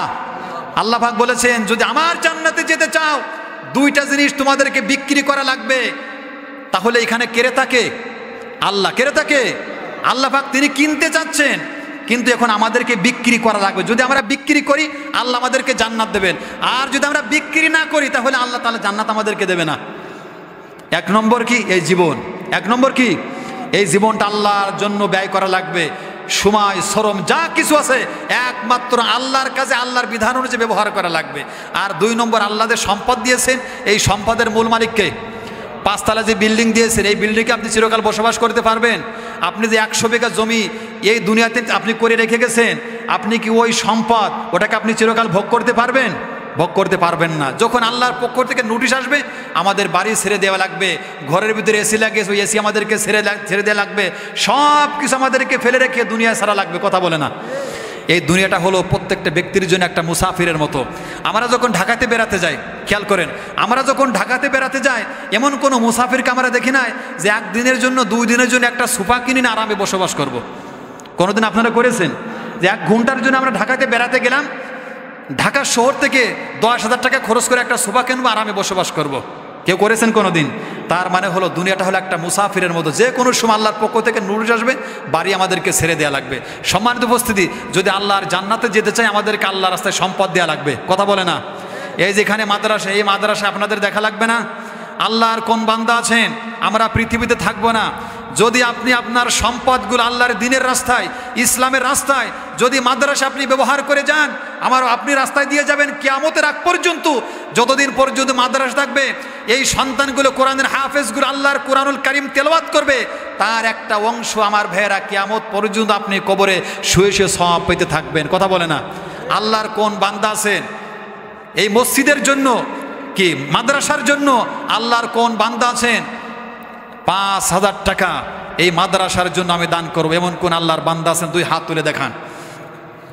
আজকে তাদের জন্য, খাস করে তার মায়ের জন্য, তার আব্বার জন্য, তার ফ্যামিলির জন্য ইনশাআল্লাহ আল্লাহর দরবারে হাত তুলে দোয়া করব। বলেন ভাই, বলেন এমন কোন ব্যক্তি মাদ্রাসার জন্য 5,000 টাকা দান করব?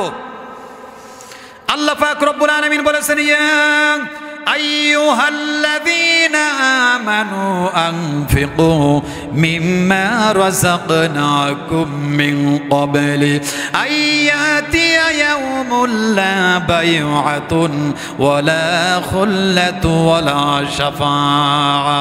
আল্লাহ পাক রব্বুল আলামিন বলেছেন, হে ঈমানদারগণ, আনফিকু, ইনফাক শব্দ থেকে আনফিকু শব্দ রয়েছে, তার মানে হলো তোমরা ব্যয় করো। আমার বাড়ি ইনফাক শব্দের শাব্দিক অর্থ হলো সুড়ঙ্গ, যার 2টা মুখ খোলা থাকবে। একদিক দিয়ে তুমি সম্পদগুলো অর্জন করবা, ওখানে সম্পদ ধরে রাখা যাবে না, তার মানে 2টা রাস্তায় খোলা থাকবে। একদিক থেকে তুমি সম্পদ অর্জন করবা, আর একদিক থেকে সম্পদগুলো আস্তে আস্তে ছেড়ে দেওয়া লাগবে। কথাটা কার? জোরে বলেন, কথাটা কার? আমরা তো সম্পদগুলো শুধু ইনকাম করি আর আমরা গচ্ছিত রাখি। কথা বলে না? সম্পদ আমরা উপার্জন করি, ধন সম্পদ আমরা সব এক জায়গায় আমরা গচ্ছিত করি, কিন্তু এটা না জায়েজ, এটা হারাম। ইনফাক শব্দের শাব্দিক অর্থ হলো সুড়ঙ্গ, যার 2টা মুখই খোলা থাকবে। তার মানে একদিক থেকে ইনকাম হবে, আর একদিক থেকে বের হতে হবে। এতিমের দাও, মিসকিনের দাও, মা বাবাকে দাও, মাদ্রাসায় দাও, মসজিদে দাও, আল্লাহর দ্বীনের রাস্তায় দাও। কথাটা কার? কোন বান্দা আছেন বলেন ভাই? 5,000 টাকা বেশি হয়ে যাচ্ছে, 2,000 টাকা। 2,000 এখানেও ভাইয়ের নাম কি? রব্বুল আলামিন ইসলাম শিখদের ভাই। হ্যাঁ আল্লাহ তাআলা, তুমি তাকিয়ে দেখো, গভীর রজনীতে তোমার বান্দা হাত উত্তোলন করেছে মাদ্রাসায় দেওয়ার জন্য।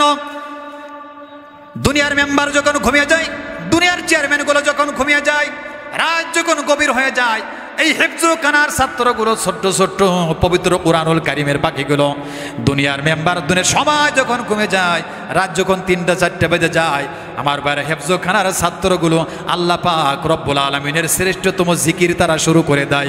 জোরে বলেন সুবহানাল্লাহ। আমার ভাই 2,000 টাকা দান করে আল্লাহ তার দানকে কবুল করে না। জোরে বলেন আমিন।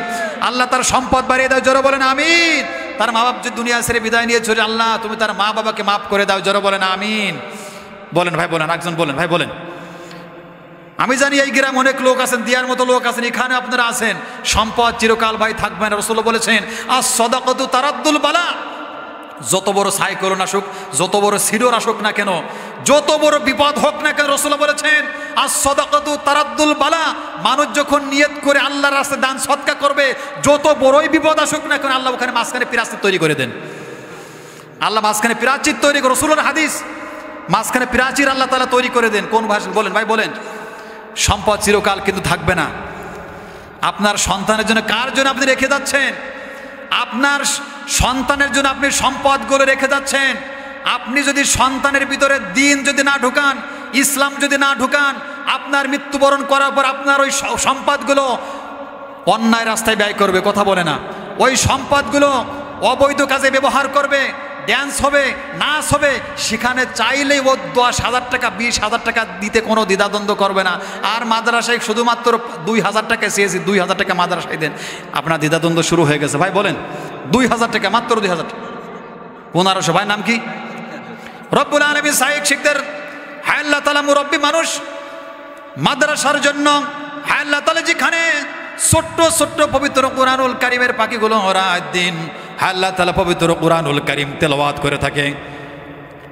আমার ভাইয়েরা, যখন তারা পবিত্র কুরআনুল কারীম যখন তেলাওয়াত করবে, চতুর্পাশে যত কবরগুলো আছে, আমার বারে যতদূর পর্যন্ত আওয়াজ যাবে, আল্লাহ পাক রব্বুল আলামিন তাদের কবর আযাবকে আল্লাহ তাআলা মাফ করে দেবেন। যারা বলেন সুবহানাল্লাহ। আমার ভাই 1500 টাকা রব্বুল আলামিন মাদ্রাসার জন্য দান করেছেন, আল্লাহ তুমি তার দানকে কবুল করে নাও। যারা বলেন আমিন। রব্বুল আলামিন তার জীবনের গুনাহগুলো আল্লাহ তাআলা তুমি মাফ করে দাও, সম্পদ আল্লাহ তাআলা তুমি বাড়িয়ে দাও, জান্নাতে যেতে পারে আল্লাহ সেই রাস্তা তুমি দেখায় দাও। যারা বলেন আমিন। বলেন ভাই, বলেন বলেন ভাই বলেন, যাবেন কোথায়? আচ্ছা বলেন তো, যাবেন কোথায়? কোথায় যাবেন? কবরে প্রশ্ন করা হবে কয়টা? যারা বলেন কয়টা প্রশ্ন করা হবে? আচ্ছা এই প্রশ্ন যদি কেউ কোনো ব্যক্তি যদি নামাজ না পড়ে, রোজা না রেখে, আল্লাহ রাস্তায় দান সৎকা না করে, যদি ওই ব্যক্তি যদি শুধুমাত্র কবরের প্রশ্ন মুখস্থ করে, মা রব্বুকা ওমা দীনুকা ওমা নাবিয়ুকা, এই প্রশ্নগুলো দুনিয়ার থেকে মুখস্থ করে গেলেই তো কবরের উত্তর দেওয়া যাবে নাকি? কথা বলে না, দেওয়া যাবে? রব্বুল আলামিন আব্দুস সামাদ মোল্লা আল্লাহ তাআলা মাদ্রাসার জন্য 500 টাকা দান করেছেন। রব্বুল আলামিন মেহেরবানি করে তার দানকে তুমি কবুল করে নাও, তার জীবনের গুনাহগুলো আল্লাহ তাআলা তুমি মাফ করে দাও। রব্বুল আলামিন তার মা বাবাকে তুমি ক্ষমা করে দাও। আল্লাহ তাআলা সমস্ত বালা মুসিবত থেকে আল্লাহ তাআলা তুমি হিফাজত করে। জোরে বলেন আমিন। আমার ভাইয়েরা, আমাদেরকে কবরে যাওয়া লাগবে, যে কোনো সময় মৃত্যু হতে পারে কি পারে না? দলিল দেব, দলিল দেব। আল্লাহ পাক রব্বুল আলামিন সূরাতুল আনআমের 60 নম্বর আয়াতের মধ্যে রব্বুল আলামিন জিদনার মোল্লা আল্লাহ তাআলা মাদ্রাসার জন্য 500 টাকা দান করেছেন। রব্বুল আলামিন মেহেরবানি করে আল্লাহ তার দানকে কবুল করে নাও। রব্বুল আলামিন কিয়ামতের দিন মুসিবতে আল্লাহ তাআলা মেহেরবানি করে এই কোরআন যেন তার পক্ষে সুপারিশ করে তোমার জান্নাতে নিতে পারে, আল্লাহ কবুল করে নাও। আমার বাইরে কান খাড়া করে শোনেন, নাজমুল হাসান মিঠু 5,000 টাকা, লিল্লাহি তাকবীর। আল কোরআনের আলো, আল কোরআনের আলো, লিল্লাহি তাকবীর। মিঠু ভাই 5,000 টাকা, আল্লাহ তাআলা তার দানকে কবুল করে নাও। জোরে বলেন আমিন। আল্লাহ তার সম্পদ বাড়িয়ে দাও। জোরে বলেন আমিন। ব্যবসা বাণিজ্য করে আল্লাহ তার ব্যবসা বাণিজ্য বাড়িয়ে দাও। পাশের লোকটা একটু কমাই দাও নাকি? মোহন মোল্লা আল্লাহ তাআলা 500 টাকা, আল্লাহ তার দানকে কবুল করে নাও। রব্বুল আলামিন জীবনের অপরাধগুলো আল্লাহ তাআলা তুমি ক্ষমা করে দাও। রব্বুল আলামিন সমস্ত বালা মুসিবত থেকে আল্লাহ তুমি হেফাজত করো। তার মা বাপ যে দুনিয়া ছেড়ে বিদায় নিয়েছিল, আল্লাহ তুমি তাদেরকে মাফ করে দাও। জোরে বলেন আমিন। লাবু খান রব্বুল আলামিন 1000 টাকা দান করেছেন। মেহেরবানি করে আল্লাহ তার দানকে কবুল করে নাও। জীবনের গুনাহগুলো আল্লাহ তাআলা তুমি ক্ষমা করে দাও। সম্পদ আল্লাহ তাআলা তুমি বাড়িয়ে দাও। রাসূলুল্লাহ বলেছেন, যে ব্যক্তি আল্লাহ রাস্তায় দান করে, আল্লাহর নবীজি বলেছেন, আস-সাদাকাতু তারাদ্দুল বালা, সমস্ত বালা থেকে আল্লাহ তাআলা হেফাজত করেন। জোরে বলেন আমিন। আরজু শিকদার 1200 টাকা, লিল্লাহি তাকবীর। আল্লাহ তাআলা দানকে কবুল করে নাও। জোরে বলেন আমিন। আল্লাহ তাআলা জীবনের সব গুনাহগুলো মাফ করে দাও। তার মা বাপ যে দুনিয়া ছেড়ে বিদায় নিয়েছে, আল্লাহ তুমি তাদেরকে মাফ করে দাও। জোরে বলেন আমিন। ইসলাম শিকদারের মা 500 টাকা। রব্বুল আলামিন ইসলাম শিকদারের মা, আমার মা বোনের যারা আলোচনা শুনতেছেন, আমার মা বোনেরা, মাদ্রাসার জন্য আপনারা দান করে যান, যেখানে সব আল্লাহর কোরআনুল কারীম তেলাওয়াত হয়। যে কোনো সময় মৃত্যু হতে পারে, কারণ আল্লাহ পাক রব্বুল আলামিন তিনি বলেছেন, আজকে এখান থেকে আমরা বাড়িতে চলে যাব, সকালে ফজরের নামাজ পড়বো, এমন কোনো গ্যারান্টি আছে? কোন কোন ব্যক্তি গ্যারান্টি দিতে পারবেন? একটু দেখান তো হাত তুলে। কারা কারা গ্যারান্টি দিতে পারবেন যে সকালে আমি ফজরের নামাজ পড়বো? আল্লাহ দলিল দিয়েছেন সূরা আনআমের 60 নম্বর আয়াতের মধ্যে। আল্লাহ পাক রব্বুল আলামিন বলেছেন, ওয়া হুয়াল্লাযী ইয়াতাওয়াফফাকুম বিল-লাইলি ওয়া ইয়া'লামু মা জারাহতুম বিন-নাহার। আল্লাহ পাক রব্বুল আলামিন বলেছেন, হে দুনিয়ার মানুষেরা, তোমরা যখন রাত্রি বিছানায় যাও, রাত্রি যখন বিছানায় যাও, আমি আল্লাহ পাক রব্বুল আলামিন কত মানুষকে বিছানার মধ্যে আমি আল্লাহ তাআলা ওফাত ঘটায় দেই, মৃত্যু ঘটায় দেই। কথাটা কার? ওয়াফাকুম আব্দুল্লাহ বিশ্বাস 1000 টাকা। আব্দুল্লাহ বিশ্বাস 1000 টাকা। আল্লাহ তুমি দানকে কবুল করে নাও, জোরে বলেন আমিন। আল্লাহ তাআলা যদি অসুস্থ থাকে তুমি সুস্থতা দান করে দাও, জোরে বলেন আমিন। তার মা বাপ যে দুনিয়া ছেড়ে বিদায় নিয়ে চলে, আল্লাহ তুমি তাদেরকে মাফ করে দাও, জোরে বলেন আমিন। ইখলাস মোল্লা ধান 1 মণ হবে? ধান তো সিজন আসছে, ধান বেশি করে হবে। ইখলাস মোল্লা 1 মণ ধান। এই ভাই বলেছে আর সামনে কেউ 1 মণ আসবেন না, কমপক্ষে 2 মণ ধান, কমপক্ষে 2 মণ ধান। মাঝে মধ্যে আল্লাহ যখন নিয়ে যায়, ওই যে পোক লাগে না, কি কারেন্ট পোক লাগে না মাঝে মধ্যে, কারেন্ট পোক যখন ধরে তখন আপনারা কার কাছে চান? যখন কারেন্ট পোক ধরে খেয়ারও শেষ, ধানও শেষ হয়ে যায়। এই যে সিজনে আল্লাহ তাআলা প্রাকৃতিক যে বৃষ্টি দেন, এই যে বৃষ্টির মাধ্যমে আপনারা ধান পেয়েছেন, যদি আল্লাহ বৃষ্টিকে বন্ধ করে দিতেন হাজার হাজার টাকা খরচ করা লাগতো, কথা বলে না। এই জন্য বান্দার সামনের থেকে নিয়ে গেলে পারে বান্দা দেখতেছে, ওইটা মনে কোনো কষ্ট লাগে না। আর একটু দান করবেন, যে আল্লাহ দেবে, সম্পদ বাড়াই দেবে, এখানে আমাদের কষ্ট লাগে। 1 মণ দান করেছে, জোরে বলেন আমিন। আল্লাহ তাআলা তুমি তার সম্পদ বাড়াই দাও, জোরে বলেন আমিন। 2000 টাকা আর কে দেবে বলেন ভাই, বলেন। আমি জানি এখানে আর অনেক ব্যক্তিরা আছেন, দেওয়ার মতো আছে, আপনাদের এবিলিটি আছে, ক্ষমতা আছে, ভাই দেন। যাবেন কোথায়? কোথায় যাবেন আপনি? আল্লাহ পাক বলেছেন যদি আমার জান্নাতে যেতে চাও অবশ্যই তোমাদেরকে জীবনটাও বিক্রি করা লাগবে, সম্পদও বিক্রি করা লাগবে। আল্লাহ তাআলা কিনতে চান, আমাদের বিক্রি করা লাগবে। আল্লাহ তো চাচ্ছে না যে মুনাফিকেরটা দাও, আল্লাহ তো চাচ্ছে না যে কাফেরদের জীবন দাও, কাফেরদের সম্পদ দাও। আল্লাহ তো চাচ্ছে না যে মুশরিকদের সম্পদ দাও, মুশরিকদের জীবন দাও। আল্লাহ বলেছেন যারা মুমিন আমি তোমাদের জীবন কিনবো, তোমাদের সম্পদ আমি কিনবো। বিনিময় আল্লাহ কি দেবেন বলেন তো? আচ্ছা জান্নাতে কারা কারা যাবেন না? 2-1 জন হাত তুলে দেখান তো, জান্নাতে আমরা কারা কারা যাব না? যাবেন কারা কারা দেখান, লিল্লাহি তাকবীর। কারা কারা আল্লাহ লিল্লাহি তাকবীর। সবাই তো হাত তুলেছে, দেয় না কাতালি। এ তো মানে মাত্র তো মানে 10-15 জনের সিরিয়াল আসছে। শামসেল সর্দারে 1000 টাকা। আল্লাহ কবুল করুক, জোরে বলেন আমিন। আল্লাহ সম্পদ বাড়াই দিবা, যদি ব্যবসা বাণিজ্য করে বাড়াই দিবা, পাশের লোকের একটু কমাই দেবা, কারণ এখনো দান করতেছে না। আল্লাহ তার জীবনের সব গুনাহগুলো মাফ করে দেয়, জোরে বলেন আমিন। শহীদ বিশ্বাস 2000 টাকা। রব্বুল আলামিন মোহাম্মদ শহীদ বিশ্বাস, হায় আল্লাহ তাআলা এখনো শাহাদাত বরণ করে নাই, যারা শহীদ হয়েছে কিয়ামতের দিন, যারা শহীদ হয়েছে মেহেরবানি করে আল্লাহ তাআলা শহীদদের সাথে তার জান্নাতে পৌঁছায় দিয়ে, জোরে বলেন আমিন। ফারুক বিশ্বাস 1000। ফারুক বিশ্বাস, রব্বুল আলামিন ফারুক মানে সত্য মিথ্যার পার্থক্যকারী। হায় আল্লাহ তাআলা তুমি তাকে সত্যের ভিতরে নিযুক্ত করে দিও। হায় আল্লাহ তাআলা কিয়ামতের দিন, মুসিবতের দিন হযরত ওমর যেমন, তাকে যেমন ফারুক উপাধি দেওয়া হয়েছিল, হায় আল্লাহ তাআলা কিয়ামতের দিন, মুসিবতের দিন হযরত ওমরের সাথে যেন আল্লাহর জান্নাতে যেতে পারে, জোরে বলেন আমিন।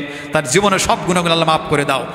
তার মা বাপ যে দুনিয়া ছেড়ে বিদায় নিয়ে চলে, আল্লাহ তুমি তাদেরকে মাফ করে দাও, জোরে বলেন আমিন।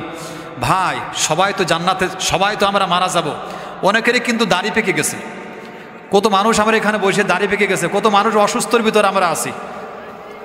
আপনি যত যায় চিন্তা করেন না কেন, যত যায় চিন্তা করেন আমি দেব না, দেব না, দেব না, এমন ব্যক্তি আছে না? আমি দেব না, দেবই না। এবার রাসূল হাদিসে আল্লাহ নবীজি বলেছেন আল বুখলু লা ইয়াদখুলুল জান্নাতা, যে ব্যক্তি বখিল, যে ব্যক্তি দান করে না, ও জান্নাতেও যাবে না। শামসেল সর্দার শাশুড়ির জন্য 1 মণ দান দেবে। শামসেল সর্দার তার শাশুড়ির জন্য, তার শাশুড়ি 1 মণ ধান আল্লাহ তাআলা মাদ্রাসার জন্য দান করেছেন, জোরে বলেন আমিন। আল্লাহ তাআলা সম্পদকে বাড়িয়ে দাও, জোরে বলেন আমিন। সমস্ত বিপদ থেকে আল্লাহ তাআলা তুমি হেফাজত করো, কারণ তুমি হেফাজত করার মালিক। হেফাজত করার মালিক কে? আওয়াজ দিবেন, হেফাজত করার মালিক কে? আল্লাহ যদি হেফাজত করার মালিক হয়, সমস্ত বিপদ আপদ রক্ষা করার মালিক যদি আল্লাহ তাআলা হয়, তাহলে আল্লাহর রাস্তায় দেন ভাই, দেন। যাবেন কোথায়? অনেকেরই দাড়ি পেকে গেছে, মুরব্বী হয়ে গেছে ভাই, আপনারাই তো দেবেন। আপনারা তো সম্পদের মালিক। সন্তানের জন্য কি জন্য রেখে যাচ্ছেন? ওই সন্তান আপনার ভালো কাজে নাও ব্যবহার করতে পারে। আনোয়ার শেখ 1000 টাকা নম্বর। রব্বুল আলামিন আনোয়ার শেখ, হায় আল্লাহ তাআলা আরো 1 মণ ধান, জোরে বলেন আল্লাহু আকবার। তার মানে প্রায় 2000 টাকারও বেশি। রব্বুল আলামিন প্রায় 2000 টাকা মতো মাদ্রাসার জন্য দান করেছেন। রব্বুল আলামিন মেহেরবানি করে আল্লাহ তার এই দানকে কবুল করে নাও। হায় আল্লাহ তাআলা এই বছর যে পরিমাণ ধান পাবে, আগামী বছরের জন্য আল্লাহ তার বেশি বেশি ধান হয় আল্লাহ কবুল করে নাও, জোরে বলেন আমিন। নওশার খান 1000 টাকা। নওশার শেখ রব্বুল আলামিন 1000 টাকা দান করেছেন। হায় আল্লাহ তাআলা মেহেরবানি করে তার দানকে কবুল করে নাও। হায় আল্লাহ তাআলা কিয়ামতের দিন, মুসিবতের দিন, আদম থেকে শুরু করে বিশ্বনবীর উম্মতেরা যখন ইয়া নাফসি করতে থাকবে, কিয়ামতের ময়দানে যখন জাহান্নামকে কিয়ামতের ময়দানে হাজির করা হবে, 70,000 ফেরেশতা জাহান্নামকে ধরে রাখবেন। প্রত্যেক 70,000 শিকল দিয়ে জাহান্নামকে বেঁধে রাখা হবে। আমার ভাইরা, প্রত্যেক শিকলের কাছে 70,000 ফেরেশতা থাকবে। জাহান্নামীদেরকে গ্রাস করার জন্য সামনের দিকে অগ্রসর হবে। আমার ভাইরা, সেই কিয়ামতের দিন, মুসিবতের দিন, আজকে যারা দান করেছে আল্লাহ মেহেরবানি করে ওই জাহান্নামের শাস্তি থেকে আল্লাহ তুমি তাদেরকে মাফ করে দিও। রইস বিশ্বাস 1000 টাকা। রইস বিশেষ 1000 টাকা। আল্লাহ তোমার মাদ্রাসার জন্য, রাসূলুল্লাহর ঘরের জন্য 1000 টাকা দান করেছেন। জোরে বলেন আল্লাহু আকবার। আল্লাহ তার জীবনের সব গুনাহগুলো তুমি মাফ করে দাও, সম্পদ বাড়িয়ে দাও, তার মা বাবার জীবনের সব গুনাহগুলো মাফ করে আল্লাহ তুমি জান্নাতুল ফিরদাউসের বাসিন্দা করে দাও। মাহফুজার মোল্লা 500 টাকা। মাহফুজার মোল্লা 500 টাকা। আল্লাহ তুমি তার দানকে কবুল করে নাও। যদি অসুস্থর মধ্যে থাকে আল্লাহ সুস্থ থাকার নিয়ামত আল্লাহ তুমি দান করে দাও। সমস্ত বিপদ আপদ থেকে আল্লাহ হেফাজত করো। তার মা বাবাকে আল্লাহ তুমি মাফ করে দাও। ভাই বলেন ভিতর থেকে এখনো তেমন কোনো আমি সারা পাচ্ছি না, জান্নাতের কোনো সারা পাচ্ছে? এক ভাই হাত তুলেন করেছে, লিল্লাহি তাকবীর, লিল্লাহি তাকবীর। ভাইয়ের নাম কি? রুহুল খান 500 টাকা। রুহুল খান 500 টাকা। আল্লাহ ভাই তুমি তাকে মাফ করে দাও। রব্বুল আলামিন জীবনের অপরাধগুলো তুমি ক্ষমা করে দাও। হ্যাঁ আল্লাহ তুমি তার সম্পদগুলো বাড়িয়ে দাও। জোরে বলেন আমিন। মুকুল মোল্লা 1 মণ দান। মুকুল মোল্লা রব্বুল আলামিন 1 মণ ধান। হ্যাঁ আল্লাহ তাআলা তুমি তার দানকে কবুল করে নাও। এই বছরে যত ধান পাবে, সামনের বছর রব্বুল আলামিন তার ধান আল্লাহ তাআলা তুমি বাড়িয়ে দিও। জোরে বলেন আমিন। বলেন ভাই বলেন। সবাই কিন্তু আপনারা জান্নাতে যাওয়ার জন্য ওয়াদা করেছেন, আমরা আল্লাহর জান্নাতে যাব। জান্নাতে যেতে হলে আল্লাহর কাছে কি বিক্রি করা লাগবে? সূরা তওবার 111 নম্বর আয়াত খুলে দেখেন আপনারা। আল্লাহ বলেছেন আমি তোমাদের কাছ থেকে ক্রয় করে নিয়েছি, ইশতারা, ক্রয় করে নিয়েছি। এটা ফেলে মাজি। আমরা আল্লাহর জান্নাতে যেতে চাই না? বলেন আমরা আল্লাহর জান্নাতে যেতে চাই, ক্রয় করে নিয়েছি। যদি আমরা আল্লাহর জান্নাতে যেতে সম্পদও দেয়া লাগবে, এরপরে জীবনও আল্লাহর রাস্তায় দেয়া লাগবে। শাহিন শিকদার 500 টাকা। রব্বুল আলামিন শাহিন শিকদার 500 টাকা। হায় আল্লাহ তাআলা তোমার রব্বুল আলামিন মাদ্রাসার জন্য দান করেছেন, মেহেরবানি করে কবুল করে নাও। সমস্ত বিপদ আপদ থেকে আল্লাহ তাআলা তুমি হেফাজত করো। মেহেরবানি করে আল্লাহ তুমি তার মা বাবাকে মাফ করে দাও। জোরে বলেন আমিন। রতন বিশ্বাস 500 টাকা। রতন বিশ্বাস 500 টাকা। লিল্লাহি তাকবীর। আল্লাহ আজকে 500 টাকা দান করে আগামী বছরের জন্য 1000 টাকা দেয়। জোরে বলেন আল্লাহু আকবার। তেমন সম্পদ আল্লাহ বাড়িয়ে দাও। ইসরাইল বিশ্বাস 500 টাকা। ইসরাইল বিশ্বাস আল্লাহ তাআলা 500 টাকা দান করেছে মাদ্রাসার জন্য। মেহেরবানি করে আল্লাহ কবুল করে নাও, সম্পদ বাড়িয়ে দাও, জীবনের গুনাহগুলো মাফ করে দাও, তার মা বাবাকে তুই মাফ করে দাও। জোরে বলেন আমিন। মোল্লা 500 টাকা। দাউদ মোল্লা 500 টাকা। রব্বুল আলামিন মেহেরবানি করে আল্লাহ তার দানকে কবুল করে। নগদ না বাকি? আল্লাহ লেখাইছে বাকি, শয়তানের ধোকায় দেয় না যেন ফাঁকি।